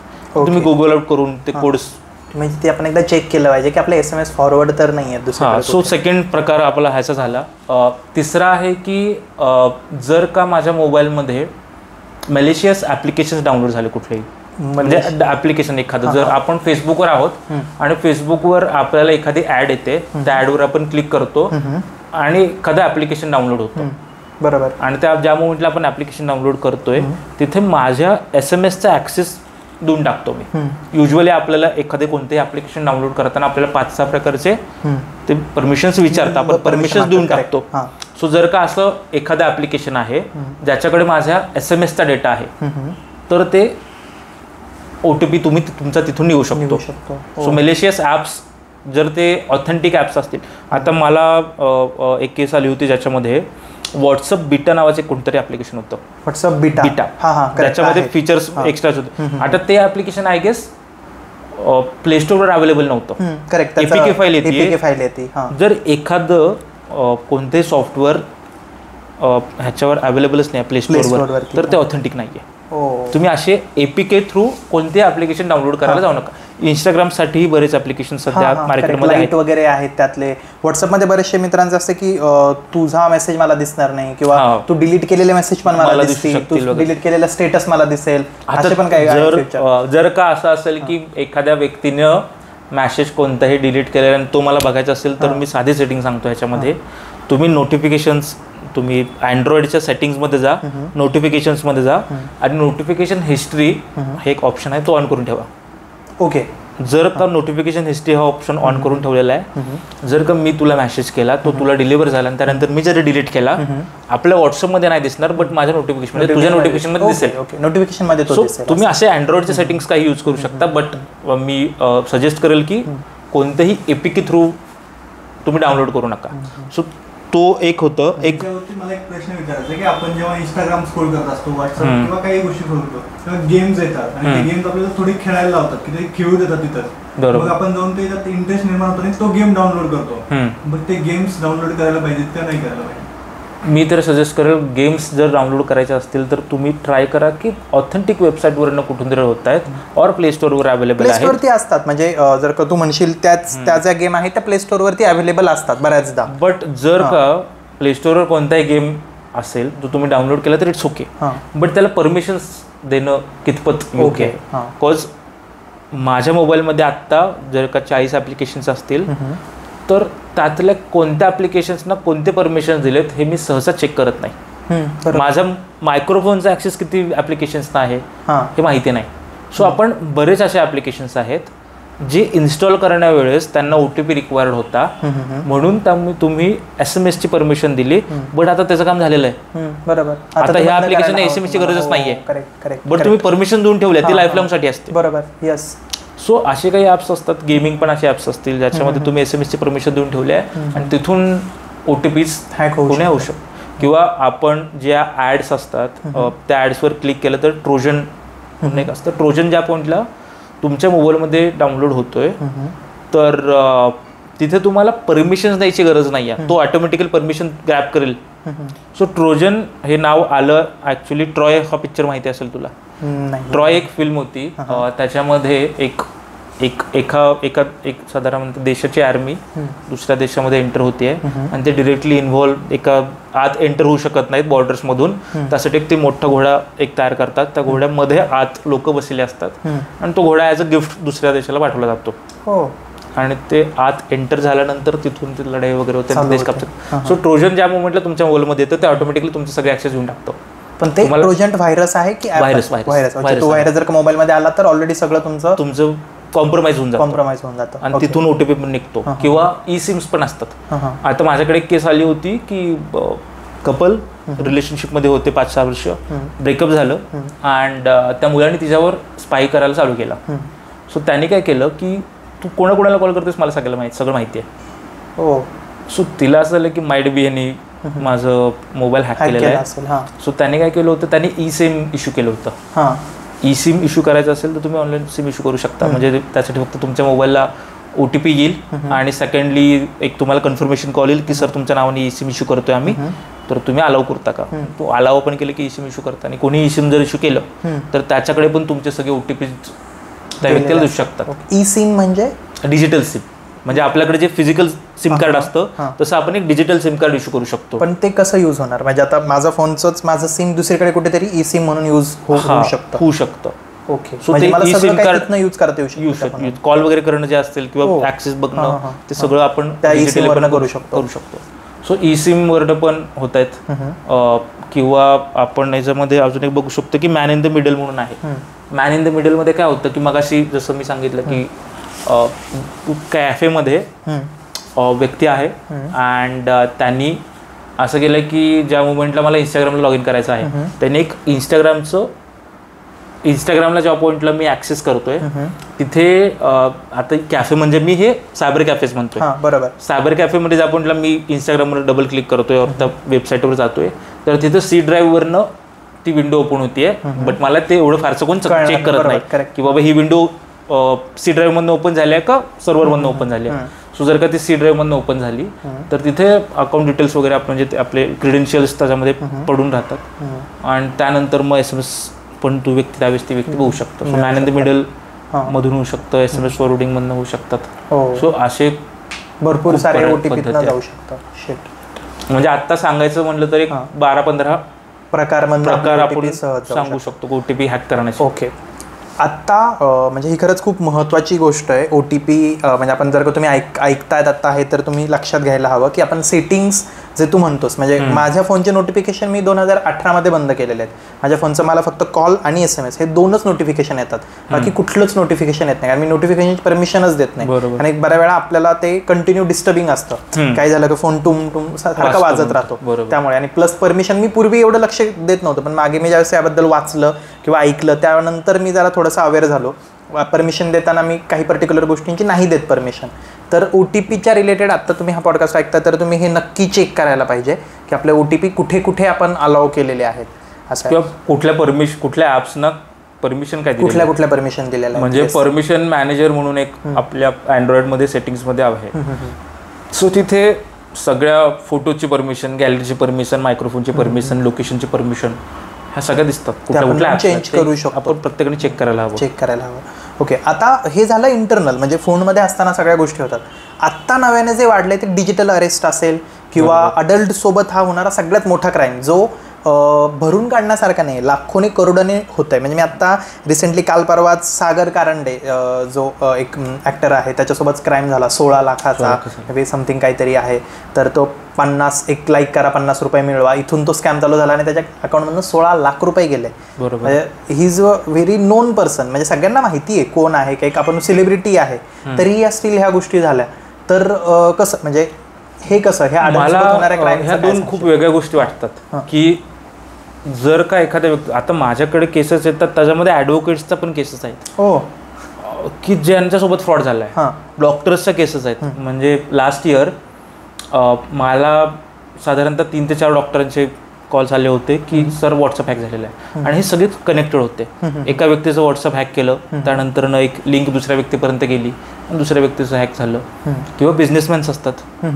एका बिझनेसमॅनची आता ही लास्ट इयर मला वाटतंय की नोव्हेंबरची गोष्ट आहे. एका बिझनेसमॅनचे जवळपास 2 लाख रुपये गेले होते अँड हे MLM स्कॅम्समधूनच गेले होते. आता जिथे त्या व्यक्तीचे 2 लाख गेले तिथे 5-10 लाख त्यांनी कुठून तरी म्हणजे ॲज अ बिझनेस पर्सन म्हणून त्याला त्या गोष्टींचं नॉलेज असतं असं आपण कन्सिडर करतो. म्हणजे खूप 2 वेगळ्या गोष्टी आहेत. मला जनरिक नॉलेज आहे और मला माझ्या फील्डची एक्सपर्टी आहे बट मला डिजिटल लिटरेट मी कितपत आहे. सो ते डिजिटल लिटरेट असणं हे गरजेचं आहे. सो ते नसेल तर कोणासोबत येऊ शकतो, माझ्यासोबत येऊ शकतो. बिकॉज मला जरी गोष्टी माझ्याच्या माहिती असतील अजून बरेच टूल्स टेक्निक आहेत जे डिराईव्ह होत आहेत त्या बाबतीत मी कदाचित आत्ता आगर नसेल. करेक्ट. म्हणजे त्या दिवशीच आपण कॉलवरती बोलताना तू म्हटलास की तुझंच इंस्टाग्राम आता लास्ट वीक हॅक झालं. बरोबर. इंस्टाग्राम माझं हॅक झालं होतं. त्याच्यामध्ये सिनेरिओ असं झाला की ऑटोमॅटिकली फॉलोअर्स वाढायला चालू झाले. म्हणजे फॉलोइंग्स वाढायला चालू झाले. जिथे फॉलोइंग्स वाढायला लागले तर आणि मग त्यानंतर मी चेक केलं तर जस्ट मला वाटतं की ज्या मोमेंटला इंस्टाग्रामवर मी अकाउंट क्रिएट केलं त्याच्या हार्डली एक 15 ते 20 मिनिटानंतर ते कॉम्प्रोमाइज झालं होतं 2 स्टेप ॲक्टिवेट करण्याआधीच.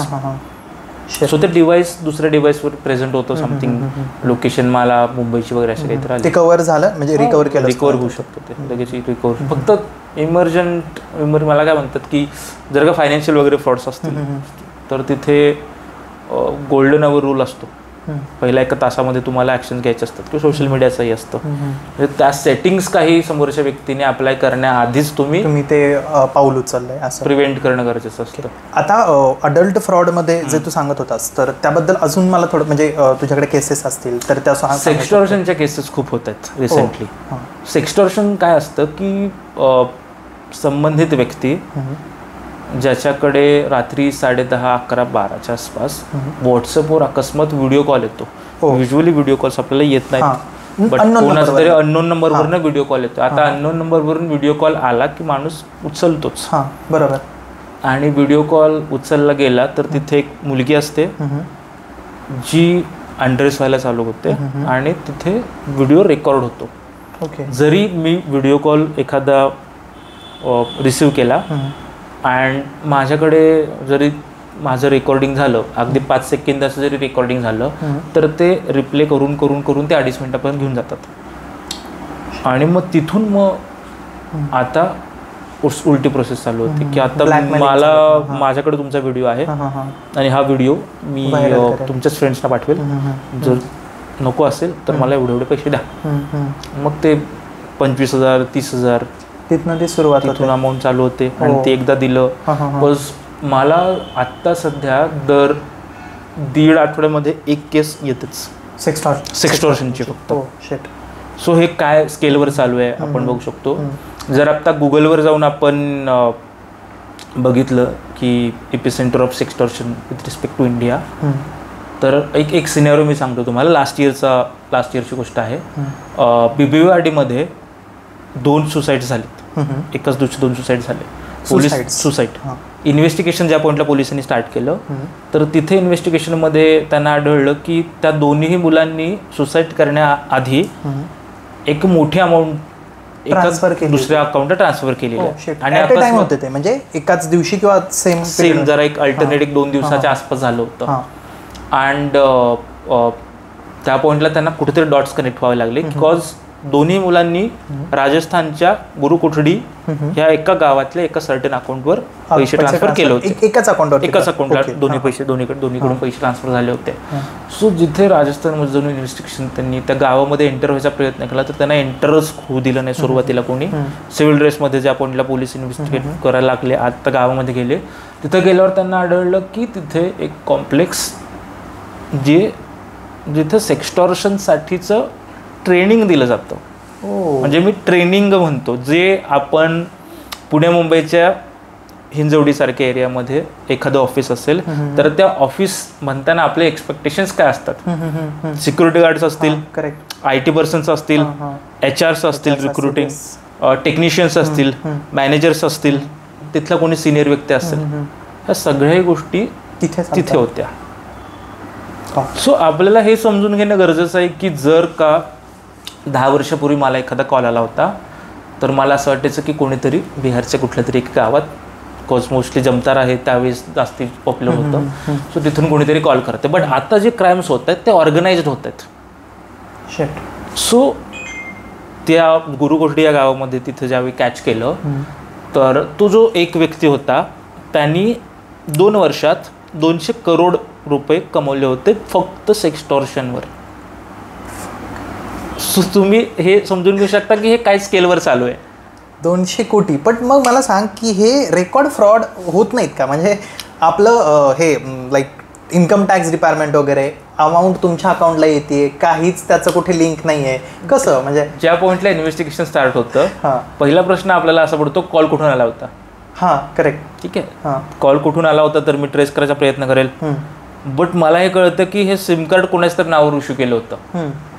हे ज्यांनी कॉल केला होता त्याचं तर सिम कार्डच नसतं. बरोबर, ठीक आहे. आता ज्या मोमेंटला सिम कार्डवर तर आता मला ट्रेस नाही करता येणार आहे. बँक अकाउंट डिटेल्स आपण चेक करू की ह्या अकाउंटवर ट्रान्सफर झालेले आहेत. ते बँक अकाउंट पण कोणाच तरी 3ऱ्याच माणसाचं असतं. सो ट्रेसेस ह्या गोष्टी होत नाहीत इझिली जेवढं आपल्याला वाटतं. अँड सेक्स्टॉर्शनचं जर सांगायचं गेलं तर जवळपास 80% केसेस ह्या रिपोर्टच होत नाहीत आउट ऑफ फिअर. करेक्ट. म्हणजे ट्रॅक होईलही. म्हणजे मला केस म्हणतो ती ट्रॅक झाली असती पण कोणी सांगायलाच जात नाही. मला जिथे फोन येतात मी पहिला प्रश्न हा विचारतो, तुम्ही सायबर पोर्टलवर केस रजिस्टर केली आहे का? सर रजिस्टर नाही करू शकत. ऑफकोर्स पहिला प्रश्न आहे की मी पोलिसांना जाऊन सांगेल माझ्या बाबतीत हे झालं तर तिथे मलाच 4 प्रश्न विचारले जातील. बरोबर. सो ॲज अ आपण म्हणतो की ॲज अ सोसायटी त्या गोष्टीला खूप ट्रॉमॅटिक पद्धतीने बघितलं जातं. कपल्सच्या पार्टलाही या गोष्टी होत आहेत. तिथे पहिला ब्लेम केला जातो, तुम्हाला पहिला कळत नाही का, हे असं ठप्पा मारून आपण सोडून देतो. Yes correct. त्यामुळे केसेस रेकॉर्ड होत नाहीत, त्यामुळे हे केसेस वाढत जातात. कसाला आन्सरच नाही करत आहे आपण. सेक्सटॉर्शन तू जसं म्हणालास, खरंच हा खूप महत्त्वाचा मुद्दा आणि विषय आहे की आपण यावरती बोलणं. पण परत ह्या सगळ्या गोष्टी कुठेतरी कनेक्ट द डॉट्स सेक्स एज्युकेशनशी आहेत, कुठेतरी हे डॉट्स आपले सोशल स्टेरिओटाईपशी आहेत की माझी चुकी नसतानाही माझ्यासोबत काहीतरी झालंय, पण नाही मी कुठेतरी चुकीच्या गोष्टीत इन्व्हॉल्व्ह झालो होतो आणि मग ती माझीच चुकी आहे. गिल्ट स्वतःलाच देणं, तिथे पण त्या गोष्टी येतात आणि कोणालाही सांगितलं की पहिला दोष मलाच दिला जाणार आहे. Yes correct. म्हणजे मी पण मागे माझ्या मित्रासोबत पण अशी ज्यावेळेस घटना घडली आणि पोलिसांकडे गेलो होतो त्याच्यासोबत, तर सगळ्यात अगोदर त्यालाच ते म्हणजे व्हिक्टीमच्या अगोदर तूच गुन्हेगार आहेस असं बघूनच बघितलं जातं. मग तूच काय केलं, तू हे का केलं, तू ते काय केलं असं. तर त्यामुळे बऱ्याच वेळा लोक घाबरतात आणि तिथपर्यंत जातच नाही. आता जर स्टॅटिस्टिक्स आपण बघितले तर 2019च्या आसपास सायबर पोर्टल जे आहे तिथे 26,000 केसेस रिपोर्ट होत्या. 26,000. 2023 पर्यंत येता 13,70,000 केसेस रिपोर्ट होत आहेत. सो डेली 7,000 केसेस ह्या रिपोर्ट होतात. आणि हा टोटल पॉप्युलेशनच्या म्हणजे जर का 100 केसेस होत असतील त्यातल्या 20 ते 22 केसेस रिपोर्ट होतात, बाकीचे केसेस रिपोर्टही होत नाहीत. 20%. राईट. म्हणजे जो डेली 7,000चा आकडा आहे तो अगदी 20% आहे. त्याच्याही पेक्षा कितीतरी जास्ती होतं. आणि ह्याचा अवेअरनेस खूप कमी आहे. माझ्यासोबत सायबर फ्रॉड झाला तर मला करायचं काय हेच माहिती नाही. आपल्याला ते खूप जास्ती सर्क्युलेट करणं, सगळ्यांपर्यंत माहिती असणं गरजेचं आहे. पण म्हणजे आता असे सायबर फ्रॉड झाले, म्हणजे आपण पुढच्या गोष्टीकडे जाण्या अगोदर सायबर फ्रॉड जर का असे झाले तर पहिली स्टेप काय असते, म्हणजे काय करायचं काय? डिपेंड्स. जर का तुमच्यासोबत आता फ्रॉड दोन पद्धतीचे होतात. एक तर सोशल मीडिया अकाउंट हॅक केलेलं आहे आणि दुसरा आहे फायनान्शियल. सो जर का तुमच्यासोबत फायनान्शियल फ्रॉड होतोय तर पहिली स्टेप तुम्ही काय घ्यायची तर कॉल 1930 हे फायनान्शियल फ्रॉड जर का झाला तुमच्यासोबत कोणत्याही पद्धतीचा असू शकेल. 1930. सो ही गव्हर्नमेंट ऑफ इंडियाचा हा टोल फ्री नंबर आहे. 24/7 हा नंबर चालू असतो. तुमच्यासोबत फायनान्शियल फ्रॉड झाला किंवा कोणत्याही पद्धतीचा तर तुम्ही पहिला ह्या नंबरला कॉल करा आणि तुमची केस रिपोर्ट करा की माझ्यासोबत हे झाले. आता फायनान्शियलच्या पार्टला मी फोकस का करतोय, जर समजा माझ्या अकाउंटमधून आत्ता 10,000 रुपये गेलेत करेक्ट, तर ते ब्लॉक करणं गरजेचं आहे मनी ट्रेल. बरोबर. कारण की तुझं अकाउंट तर त्यांच्याकडे ऑलरेडी गेले तर ते कंटिन्यू फ्लो तो चालू राहू शकतो. नाही, माझ्या अकाउंटमधून पैसे गेलेत, माइट बी ते वन टाइमच असेल. OTP मला एकदाच आला, मी एकदाच दिला आणि एकदाच फ्रॉड झाला माझ्यासोबत. माइट बी पुढचे अजून 10,000 माझ्या अकाउंटमधनं नाही जाणार, पण ज्या अकाउंटला आता पैसा ट्रान्सफर झालाय तिथून तो पुढच्या 1 तासाच्या आत, माइट बी 10 मिनिटाच्या आत पण अजून 3 अकाउंट ट्रान्सफर होईल. त्या 3 अकाउंट्सवरनं मग ओव्हरसीज पैसे जाऊ शकतात किंवा त्याला कन्वर्ट केलं जातं. अमेझॉन कुपन कार्ड्स मध्ये वगैरे असे कुठले. जर आता गिफ्ट कार्ड मध्ये कन्वर्ट झालं तर कोणी ट्रेस नाही करू शकत. सो तो ट्रेस होण्याआधी ती मनी ट्रेल ब्लॉक करणं गरजेचं आहे. म्हणजे मी जी ट्रान्झॅक्शन केलं ती ट्रान्झॅक्शन ब्लॉक करणं म्हणतो. राईट. म्हणजे तुझा अकाउंट जर 5,000 असतील जे 3 अकाउंट्समध्ये येऊन गेले असतील, ते 3 अकाउंटचे माइट बी पुढच्या अजून 1-2 अकाउंट्सला ट्रान्सफर झाले असतील तर ती ट्रेल एक डेव्हलप होईल ना, ती ब्लॉक करणं गरजेचं आहे. सो जर आपल्यासोबत फायनान्शियल फ्रॉड झाला तर पहिली गोष्ट 1930 वर कॉल करा आणि त्यांना सांगा की माझ्यासोबत हा फ्रॉड झालेला आहे, मनी ट्रेल तुम्ही ब्लॉक करा. बिकॉज त्यांच्याकडे ॲक्सेस असतो, ते डिरेक्टली ती ट्रेल ब्लॉक करू शकतात. आता दुसरी गोष्ट काय करायचं आहे की cybercrime.gov.in cybercrime.gov.in हे गव्हर्नमेंट ऑफ इंडियाचं पोर्टल आहे. आपण ह्या सगळ्या तुझ्या गोष्टी सांगतो डिटेल्स, ते आपण ह्या व्हिडिओच्या डिस्क्रिप्शन मध्ये टाकूयात नक्कीच, म्हणजे जेणेकरून आपला कुणालाही झालं की पटकन ह्या गोष्टी लक्षात आल्या पाहिजेत. राईट. सो तुम्ही त्या पोर्टलवर जाऊन तिथे केस रजिस्टर करा. तिथे ऑप्शन्स आहेत, फायनान्शियल फ्रॉड असेल, सोशल मीडिया रिलेटेड फ्रॉड झाला असेल किंवा अदर क्राईम्स, असे 3 ऑप्शन्स आहेत. त्याच्यामध्ये तुम्ही तुमची केस रिपोर्ट करा. ज्या पॉईंटला मी तिथे केस रिपोर्ट करतोय तिथे नाव आता जर का पुण्यामधून मी केस रिपोर्ट करतोय तर मग ती महाराष्ट्रामधून पुणे डिस्ट्रिक्ट आणि पुणे डिस्ट्रिक्टमधून जे काही स्पेसिफिक कन्सर्न पोलीस स्टेशन असेल, सायबर सेल डिपार्टमेंट, तिथे ती केस जाते.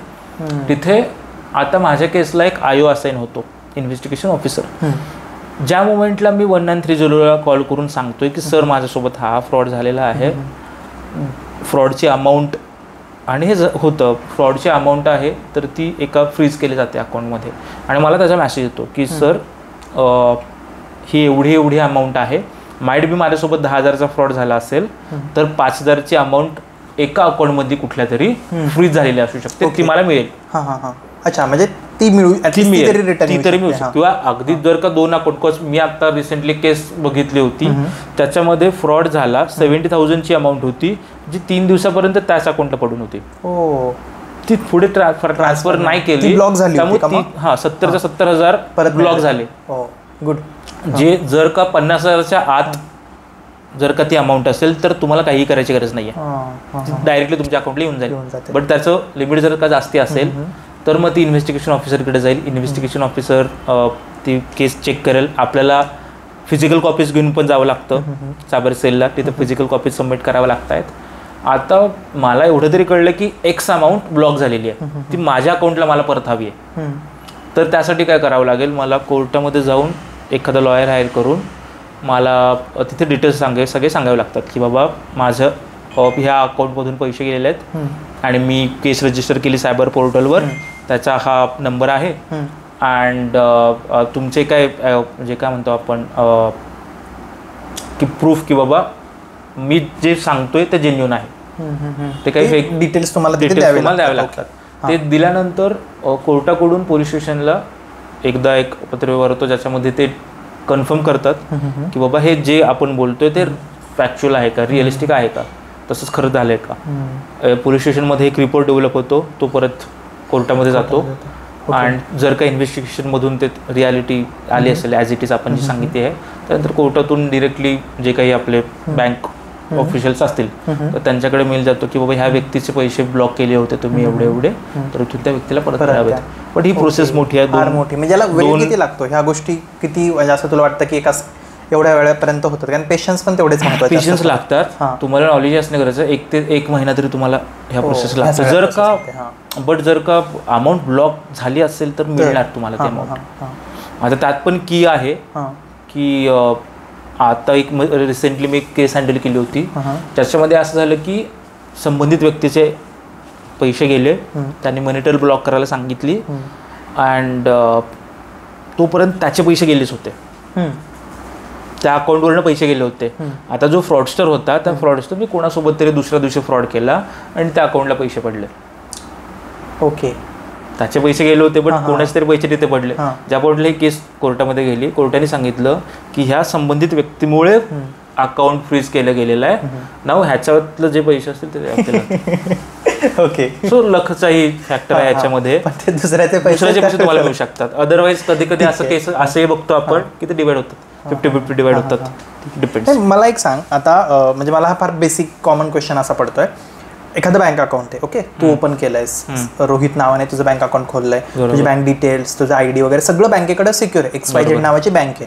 ओमकार सोबत तू फ्रॉड केलाय, ओमकारकडनं तू पैसे तुझ्या अकाउंटवर ट्रान्सफर करून घेतलेत, तर ज्यावेळेस एक ट्रान्झॅक्शन ID असतो, बँकेचं नाव वगैरे सगळं कळतं, UPI वरनच आता मोस्टली ट्रान्झॅक्शन होतात सगळे, तर त्यावरनं तर सहज काढू शकतो ना आपण की UPI ID ह्या व्यक्तीचा आहे, बँक नंबर ह्या व्यक्तीचा आहे, IFSC कोडवर पण कळतं की कुठल्या बँकला ते ट्रान्सफर झाले, मग तिथून ही माहिती काढणं फार सोपं आहे ना. ज्या मुवमेंटला फ्रॉडस्टर्स फ्रॉड करतात त्या मुवमेंटला त्यांचे बँक अकाउंट्स क्रिएटेड असतात ऑलरेडी, म्हणजे एका व्यक्तीकडे माइट बी 50-60 अकाउंट्स असतील, आणि ते खूप अकाउंट्सला ट्रान्सफर नाव, आधार कार्ड वगैरे त्यावरच ते क्रिएट होतात ना, तिथून तो डिटेल्स कळू शकतात ना. आता आपण हे मला वाटतं की असं झालेलं आहे की खेड्यापाड्यामध्ये व्यक्ती जातात आणि तिथे जाऊन त्यांना सांगतात की आम्ही तुमच्या नावाचं एक अकाउंट काढणार आहोत, त्या अकाउंट तुम्ही रेंटवर द्या आम्हाला. सो असे रेंटवर घेतलेले अकाउंट रेंटवर द्यायची पद्धत आहे एका ठिकाणी. सो तिथे अकाउंट्स रेंटवर घेतले जातात की तुम्ही हे अकाउंट तुमचं यूज करायला द्या आम्हाला, आम्ही महिन्याला तुम्हाला एवढे पैसे देऊ. आता ज्या अकाउंटला इन्व्हेस्टिगेशन लागेल तो व्यक्ती फसला जाणार आहे. ज्या अकाउंटला त्या व्यक्तीपर्यंत जातो, तो म्हणतो मी शेतकरी आहे, म्हणजे मला माहितीच नाही आहे माझ्या अकाउंटला पैसे एवढे जातात. ओंकारकडनं फ्रॉड होऊन जे जाईल ते रोहितकडे नाही, कदाचित ते अमित वगैरे कोणी असू शकतं. फ्रॉडस्टर स्वतःच्या अकाउंटला डेफिनेटली पैसे घेणार नाही. करेक्ट, बरोबर. जिथे मी मागाशी सेक्स्टॉर्शनचं सांगत होतो, तर आपले प्रोफाईल्स आहेत ना, आपण जिथे जॉब HR हे एक प्रोफाईल आहे, किंवा जर का कोणी लॉजिस्टिक्समध्ये असेल तर ती एक प्रोफाईल आहे. फ्रॉडस्टर्सचं हे ऑर्गनाइज्ड सेक्टर जे आहे, क्राईम सेक्टर, तिथे पण प्रोफाईल्स आहेत. एक प्रोफाईल आहे ज्याच्यामध्ये त्याच्यामध्ये ते सिम कार्ड इश्यू करून देऊ शकतात तुम्हाला. अच्छा, सो सिम सब प्रोव्हायडर म्हणू शकतो आपण त्याला. अजून एक प्रोफाईल आहे ज्याच्यामध्ये कॅश हँडलिंगचा प्रकार असतो, कॅश डीलर्स म्हणतात त्याला. सो कॅश डीलर्स काय करतात की जी अमाऊंट फ्लो होती आहे ती कॅशमध्ये कन्वर्ट करून देतील तुम्हाला. म्हणजे हे already as a proper company चालवतात, कंपनी हे चालवतात. असे लोक, त्यांचे पण डिपार्टमेंट आहेत, त्यांचे डिपार्टमेंट्स आहेत, HR, सिक्युरिटी, हे असे डिपार्टमेंट्स ऍक्च्युअल डिपार्टमेंट्स आहेत. तसे फील्डवर त्यांच्यात पण तिथे रिक्रुटमेंट पण होतेच ना. करेक्ट, ट्रेनिंग हे दिलंच जातं तिथे, त्याशिवाय फ्रॉड होत नाहीत. ट्रेनिंग तिथं दिलं जाते, तिथे फक्त जेनरिक टेक्निकल ट्रेनिंग ही दिलं जातं आणि सायकोलॉजी वर्क करते. एखाद्याला जर का मला फसवायचं असेल तर मला सायकोलॉजी यूज करावी लागणार आहे, काहीतरी त्याला फसवावं लागणार आहे. तो ते करण्यासाठी मला मॅन्युप्युलेट करता आलं पाहिजे. मॅन्युप्युलेशन करण्यासाठी मला सोशल सायकोलॉजी स्टडी केली पाहिजे, तर त्याचेही वेगळे ट्रेनिंग दिले जातात. याचंच एक उदाहरण म्हणजे सायकोलॉजीचं. आता जस्ट आपण त्या दिवशी फोनवर बोलताना पण मी तुला सांगितलं, माझ्या भावाने माझ्यासोबत शेअर केलं होतं. त्याच्या कॉलेजमध्ये एक्झाम चालू होते आणि त्याचाच फ्रेंड एक आहे. तर एक्झाम चालू असल्यामुळे बट ऑफ बेस्ट फोन्स वगैरे आपण बाहेर ठेवतो, स्विच ऑफ करून म्हण किंवा लॉक करून, किंवा जे काही एरोप्लेन मोडवर टाकून आपल्या बॅगमध्ये ठेवलेले असतात. एक्झाम चालू होती त्याच पर्टिक्युलर टाईममध्ये त्या, आता तो मुलगा पुण्यात शिकतो, त्याचे आई वडील गावाकडे राहतात. आईला फोन गेला की तुमचा मुलगा अशा अशा गोष्टीमध्ये आम्ही पकडलंय, त्याला म्हणजे किडनॅप असेल किंवा जे काही असेल आम्ही त्याला पकडलंय, पोलिसांमधून आम्ही बोलतोय, तुम्ही एवढी एवढी रक्कम भरा तरच आम्ही त्याला सोडू. मग आता पहिल्या गोष्टीला ते कळाल्यावरती आई घाबरली, मुलाला फोन केला. कॉल केल्यानंतर मुलाचा फोन बंद आला, पहिली गोष्ट. दुसरं, मित्रांना केला जे कॉलेजमधलेच होते, पण त्यांनी एक्झाममध्ये असल्यामुळे त्यांचेही सगळ्यांचे फोन बंद आले, त्यामुळे त्यांना ती तिथे पहिली भीती वाटली. दुसरी गोष्ट, त्यांनी परत फोन केल्यानंतर तुम्ही पैसे दिले तर आम्ही त्याला सोडू, नाही तर मग असं होईल तसं होईल, जे काही असेल ते. त्यामुळे त्यांचा विश्वास अजून पक्का झाला की अरे आता आपल्याकडे काहीच पर्याय नाही, आपला मुलगा खरंच त्यांच्याकडे रिसिव्ह करत नाही, फोन पण रिसिव्ह करत नाही किंवा लागत नाहीये. किंवा जसं त्या दिवशी तू पण म्हणाला की ते कदाचित आवाज पण ऐकवतात बऱ्याच वेळा की इथे रडतोय किंवा असं हे होतंय ते होतंय, तर तुम्ही लवकर त्या इमोशनचा फायदा घेतला जातो आणि त्यावरनं ह्या अशा केसेस घडतात. तर ज्या पॉईंटला कोणताही फ्रॉड होतो तिथे काही बेसिक 4 ते 5 गोष्टी यूज केल्या जातात. एक तर असतं टाईम लिमिट असते की तुम्ही तुमच्याकडे एवढाच टाईम स्पॅन आहे त्याच्यामध्ये तुम्ही एखादी ॲक्शन घ्यायची आहे. दुसरं असतं की तुम्हाला काहीतरी ॲक्शन करायला भाग पडले जातं, तुम्ही लिंकवर क्लिक करा, और काही शेअरिंग असतील, और काहीतरी डाउनलोड करायचं असेल, सो तुम्हाला काहीतरी ॲक्शन्स करायला भाग पडले जातं. तिसरी गोष्ट असते की आता तू जो सिनारिओ सांगितलास तो थोडासा वेगळा पडतो, बट कधीतरी too good to be true एक फॅक्टर मोस्टली ह्याच्यामध्ये वर्क होतो की तुम्हाला एक एक्स बेनिफिट मिळणार आहे, त्यासाठी तुम्हाला एक वाय छोटीशी गोष्ट करावी लागेल. बरोबर, करेक्ट. सो एक मोठं काहीतरी पिक्चर दिलं जातं की तुम्हाला हे काहीतरी मिळू शकेल, त्यासाठी तुम्ही ही एक एक्स ॲक्शन करा. आणि चौथी गोष्ट, कधी कधी आता तुझ्या केसमध्ये जिथे जा होतं तर तिथं फिअर असतं, प्ले करतं की जर का तुम्ही ह्या टाइम स्पॅनमध्ये एक्स करू नये तर तुम्हाला तुमच्या बाबतीत काहीतरी घडू शकतं. आणि शेवटचे एक होतं की अथॉरिटी, की मी एक्स व्यक्ती बोलतोय, माइट बी बँक ऑफिशियल म्हणजे सायबर अरेस्ट वगैरे आपण होतात त्याच्यामध्ये. सो ह्या कॉमन टेक्निक्स असतात ज्या यूज होतात. So might be tools techniques change होत राहतील, बट जर का आपण ही सायकोलॉजी समजून घेतली तर कदाचित फ्रॉड्स होणं कदाचित कमी होऊ शकेल. बरोबर. आणि याही पलीकडे जाऊन आपण आता मोबाईल, जसं आपण सुरुवातीलाच म्हटलं की मोबाईल आपण एवढा यूज करतोय, तर आपल्याला लिमिटेशन्सही कळाले पाहिजेत की कुठल्या गोष्टी आपण तिथपर्यंत किंवा शेअर खूप इझिली करतो. पण तसं बघितलं ना रोहित, तर काहीच सिक्युअर नाही आत्ता. म्हणजे हे ॲक्शन आहे, त्या दिवशी तू कॉलवरती आपण जे डिस्कस केलं त्याचा शेवटचा जो म्हणजे आपण म्हणू शकतो की क्लोजिंग स्टेटमेंट हेच होतं की खरंच काहीच सिक्युअर नाही.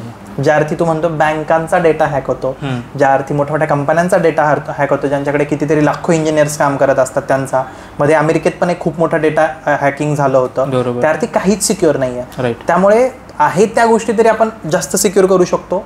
प्लस सायकोलॉजीचा एक पार्ट आहे की आपल्याला कळालं पाहिजे, आपण खूप अवेअर पाहिजे. फोन आले आपल्याला पटकन किंवा असं काही झालं तर कुठलीच गोष्ट, आणि हे सांगितलं जातं सारखं, बँकेत पण गेल्यावर लिहिलेलं असतं की बँक आम्ही तुम्हाला कधीच कुठल्या गोष्टीसाठी फोन करत नाही. डिजिटल अरेस्ट हे आपण प्रत्येक कॉलवर ऐकतो. हा करेक्ट. मी ज्या पॉईंटला सेशन घेतो आणि मी विचारतो की आदर्शच्या पार्टला की तुम्हाला डिजिटल अरेस्ट काय माहिती आहे का? हो माहिती आहे. काय आहे डिजिटल अरेस्ट? डिजिटल अरेस्टमध्ये तुम्हाला एक मेल येईल, त्या मेलवर तुम्ही जर का क्लिक केलं तर तुम्हाला कॉल येतो की तुम्हाला अरेस्ट केलं जाईल. हे असं सिम्पल गोष्ट काहीतरी सांगितलं जाते. आपण जी गोष्ट वारंवार ऐकतोय एका दिवसात 10 लोकांना फोन करतो, आपण त्याला फारसं महत्त्व देत नाही की ह्याच्याबद्दल जास्ती माहिती मला मिळायला हवी. युजली असं होतं, फ्रॉड झाला ना, माझ्यासोबत तर नाही झालं मला. म्हणजे मी आता वर्कशॉप्स घ्यायला कॉलेजेसमध्ये जातो. एका कॉलेजमध्ये मी गेल्यानंतर तिथले जे प्रिन्सिपल होते त्यांनी सांगितले की सर आम्ही ना जर का अकॅडमिक तुमच्याकडे काय असेल तर सांगा, आपण घेऊयात. हे जरा अकॅडमिकमध्ये येत नाही सहसा, फारसा मुलांच्या इंटरेस्टेड असा हा टॉपिक नाही आहे, मुलं एंटरटेन होत नाहीत ह्या टॉपिकला. तर जर का तुम्हाला काही ट्रेनिंग वेगळं काहीतरी द्यायचं असेल तर तुम्ही सांगा, जॉब रिलेटेड असेल तर. मी म्हटलं ठीक आहे चालेल. 3 वीक नंतर साधारणतः 1 महिना झाला गेला असावा, त्या सरांसोबत फ्रॉड झाला, दुर्भाग्य. मग सरांनी फोन केला की सर माझ्यासोबत फ्रॉड झालेला आहे, आमच्या कॉलेजमध्ये हे घेऊयात का आपण?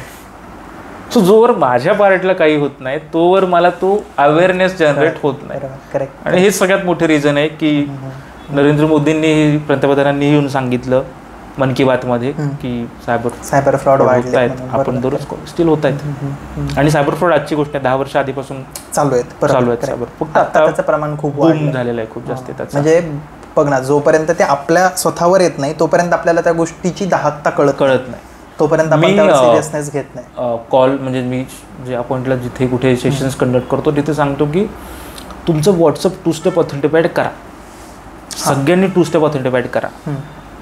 ज्या पॉईंटला सेटिंग्स मी सांगतो तिथे असं होतं की सर तो व्हॉट्सअप मला आता परत विचारेल का आठवड्यातून 1-2 वेळेस, पासकी द्या. तर मी म्हणतो हो विचारेल पासकी तुमची. तर ते त्यांना कुठेतरी असं होतं की अवघड वाटतं थोडं ते. तर मला पासकी विचारेल, मला तो सारखं टाकावे लागेल, तर मी नकोच. आणि कॉल आला, सर व्हॉट्सअप हॅक झालं, 2 स्टेप ऑथेंटिफिकेट असायला हवं, सर केलं नव्हतं. परत ते स्पॅम टाईमवरच आलं. म्हणजे आपल्या सगळ्यांचा म्हणजे आपल्या ती ही पण नाही, पेशन्स पण कमी, पेशन्स टाइम आपला खूप कमी झाला की नाही मला नकोच येते की स्किप ॲडचं बघ ना, व्हॉट्सअप युट्यूबचं प्राईम आलंय. पूर्वी आपण 5-5 मिनिटाच्या जाहिराती बघायचो पिक्चर टीव्हीवर बघत असताना, सिरियल्स बघत असताना. आता आपल्याला 5 सेकंदाची ऍड सुद्धा नको वाटते. युट्यूब किंवा इंस्टाग्रामच्या पार्टला इंस्टाग्राम त्यासाठीच रन होतं, तुम्हाला ते सतत करेक्ट कंटिन्यू हवं आहे, तुम्हाला वेगळं एंटरटेनमेंट हवं आहे आणि तुम्हाला ते वर्सटाईल हवं आहे, एका टॉपिकवर नको आहे. बरोबर. म्हणजे तुला आता काहीतरी इमोशनल बघायचंय, पुढच्या क्षणाला तुला रोमॅन्टिक बघायचंय, फनी बघायचंय, हसण्याचं काहीतरी बघायचंय. मी हे बघतो लिफ्टमध्ये ज्या पॉईंटला आपण असू, जर का 5व्या मजल्यावरनं 0 ग्राउंड फ्लोरला लिफ्ट येते, 4 जण लिफ्टमध्ये आले तर ते पहिली गोष्ट काय करतात तर मोबाईल काढतात आणि रील्स बघतात. तेवढा वेळ आपण नाही सहन करू शकत अननोन लोकांमध्ये बोलणं सुद्धा. सो तो टाइम स्पेंड म्हणता येईल की खूपच कमी झालेला आहे खरंच. हे डेंजर आहे. म्हणजे पण यावरती तू जसं खरंच खूप छान काम करतोय रोहित, की लोकांशी जाऊन लोकांना ही माहिती सांगणं, लोकांना ह्या गोष्टी कळणं फार गरजेचं आहे. बऱ्याच वेळा तू जसं म्हणाला, तू उदाहरण दिलं त्या प्रिन्सिपलने येऊन नंतर सांगितलं की तुम्ही घ्या, खरंच आहे. हे रिअलायझेशन होणं फार महत्त्वाचं आहे. म्हणजे आपण जसं म्हणतो की काही वर्षांपूर्वी अंधश्रद्धेवरती अंधश्रद्धा निर्मूलन समिती सुद्धा जाऊन शाळेमध्ये असे इव्हेंट्स घ्यायचे किंवा लैंगिक शिक्षणावरती पण असे इव्हेंट घेतले जातात. पण मला तर असं वाटतं की हा एक नेसेसरी पार्ट बनणार आहे इथून पुढे, अकॅडमिकचा पार्ट बनणार आहे की आपण यामध्ये पण सिक्युअर राहणं किती गरजेचं आहे. आमची जी मुवमेंट आहे ती ह्याच संबंधित आहे की हे फक्त इंडिव्हिज्युअल स्पेसिफिक नॉलेज असण्यापलीकडे हे अकॅडमिक्सवर असावं. बिकॉज आपण लिटरली ग्रेनेड घेऊन चालतोय दररोज, ते कधी ब्लास्ट होईल माहिती नाही. करेक्ट, बरोबर. त्यामुळे ते सिक्युअर असणं गरजेचं आहे. येस. ओके, सो शेवटच्या काही प्रश्नांकडे आपण येत असताना टूल्स, आता जसं तू म्हणालास की काही अशा गोष्टी आहेत, तर असे कुठले ॲप्स आहेत किंवा टूल आहे जे आपण म्हणजे सेफ राहील आपला फोन त्यासाठी यूज करू शकतो? त्याच्यामध्ये एक मला सांगायला एक टूल आहे संचारसाथी म्हणून, गव्हर्नमेंट ऑफ इंडियाचंच ते टूल आहे. तुम्ही sancharsaathi.gov.in वर जाऊन क्लिक करू शकता. तिथे वेगवेगळे 6 बेनिफिट्स आहेत आपल्याला. त्याच्यामध्ये एक आहे की जर का माझ्या नावाने कोणीतरी सिम कार्ड इश्यू केलेलं आहे तर मी संचारसाथीच्या पोर्टलवर जाईल आणि तिथे माझा नंबर टाकेल. माझ्या आधार कार्डला कनेक्टेड किती सिम कार्ड चालू आहेत हे त्याच्यामध्ये दिसतं लगेच. मी एका व्यक्तीचे बघितले 12 सिम कार्ड चालू होते. त्या व्यक्तीच्या आधार कार्ड नंबर, आधार कार्डला लिंक्ड असे 12 सिम कार्ड्स होते, त्या व्यक्तीला ते माहिती नव्हतं. सो संचारसाथी हे खूप सुंदर पोर्टल आहे. तिथं जाऊन तुम्ही स्वतः डिॲक्टिवेट करू शकता ते नंबर. त्यासाठी काही लिगल वेगळी प्रोसेस फॉलो करण्याची गरज नाही आहे. किंवा जर का माझा मोबाईल आहे, जर तो कुठून तरी घेतोय मी, सेकंड हँड मोबाईल जर घेतोय, मला हे चेक करायचं असेल बाबा ह्या नंबर ह्या डिव्हाइसवर हा चोरीचा तर नाही आहे ना, EMI नंबर आहे, IMEI नंबर आहे. करेक्ट. सो तिथे तुम्ही तुमचा IMEI नंबर टाका. मग जे काही मॅन्युफॅक्चर कोणी गेलेला आहे वगैरे हे तिथे डिटेल्स 5-6 डिटेल्स येतात. आणि जर का तो चोरीचा मोबाईल असेल आणि कोणी रजिस्टर केला असेल तर तिथे तुम्हाला ते दिसतं. सो असे खूप सुंदर 5-6 मला वाटतं की टूल्स त्या संचारसाथी या पोर्टलवर आहेत. तर त्यासोबत एक आहे NCPIचं पोर्टल. NCPI, yes. जर का तुमच्यासोबत फोनपे, जीपे या काही UPI ॲप्लिकेशन्समधून फ्रॉड झालेला आहे तर NCPIच्या पोर्टलवर जा तुम्ही आणि तिथंही केस रजिस्टर करा. बिकॉज मी एकाच ठिकाणी केस रजिस्टर करून थांबून राहिलो तर ती प्रोसेस जात नाही पुढे. बट मी 2-3 ठिकाणी जर का केस दाखल केली असेल तर त्याचा फॉलोअप घेणं मला डिफिकल्ट होईल, बट ती केस थोडी स्पीडअप होऊ शकते. सो NCPI हे पोर्टल ही गरजेचं आहे. त्यासोबत फिश टँक नावाची एक वेबसाईट आहे. Fish tank. ओके. हां. तर फिश टँक ह्या वेबसाईटवर जाऊन मी हे चेक करू शकतो की माझा डिटेल्स म्हणजे जीमेल वगैरे असेल तर हे आता पब्लिक फोरममध्ये कम्प्लिटली नाही ना गेलेला आहे किंवा माझा नंबर वगैरे असेल. सो फिश टँक त्या वेबसाईटवर जाऊन तुम्ही डेटा तुमचा टाकू शकता आणि चेक करू शकता की बाबा हे कॉम्प्रोमाइज झालेला आहे का नाही आहे. सो फिश टँक ही वेबसाईट आहे. त्यासोबत गुगलचं एक आहे पासवर्ड मॅनेजर म्हणून. हां, बरोबर. Yes, password manager. तुम्ही पासवर्ड मॅनेजर एकदा गुगलवर जाऊन टाका.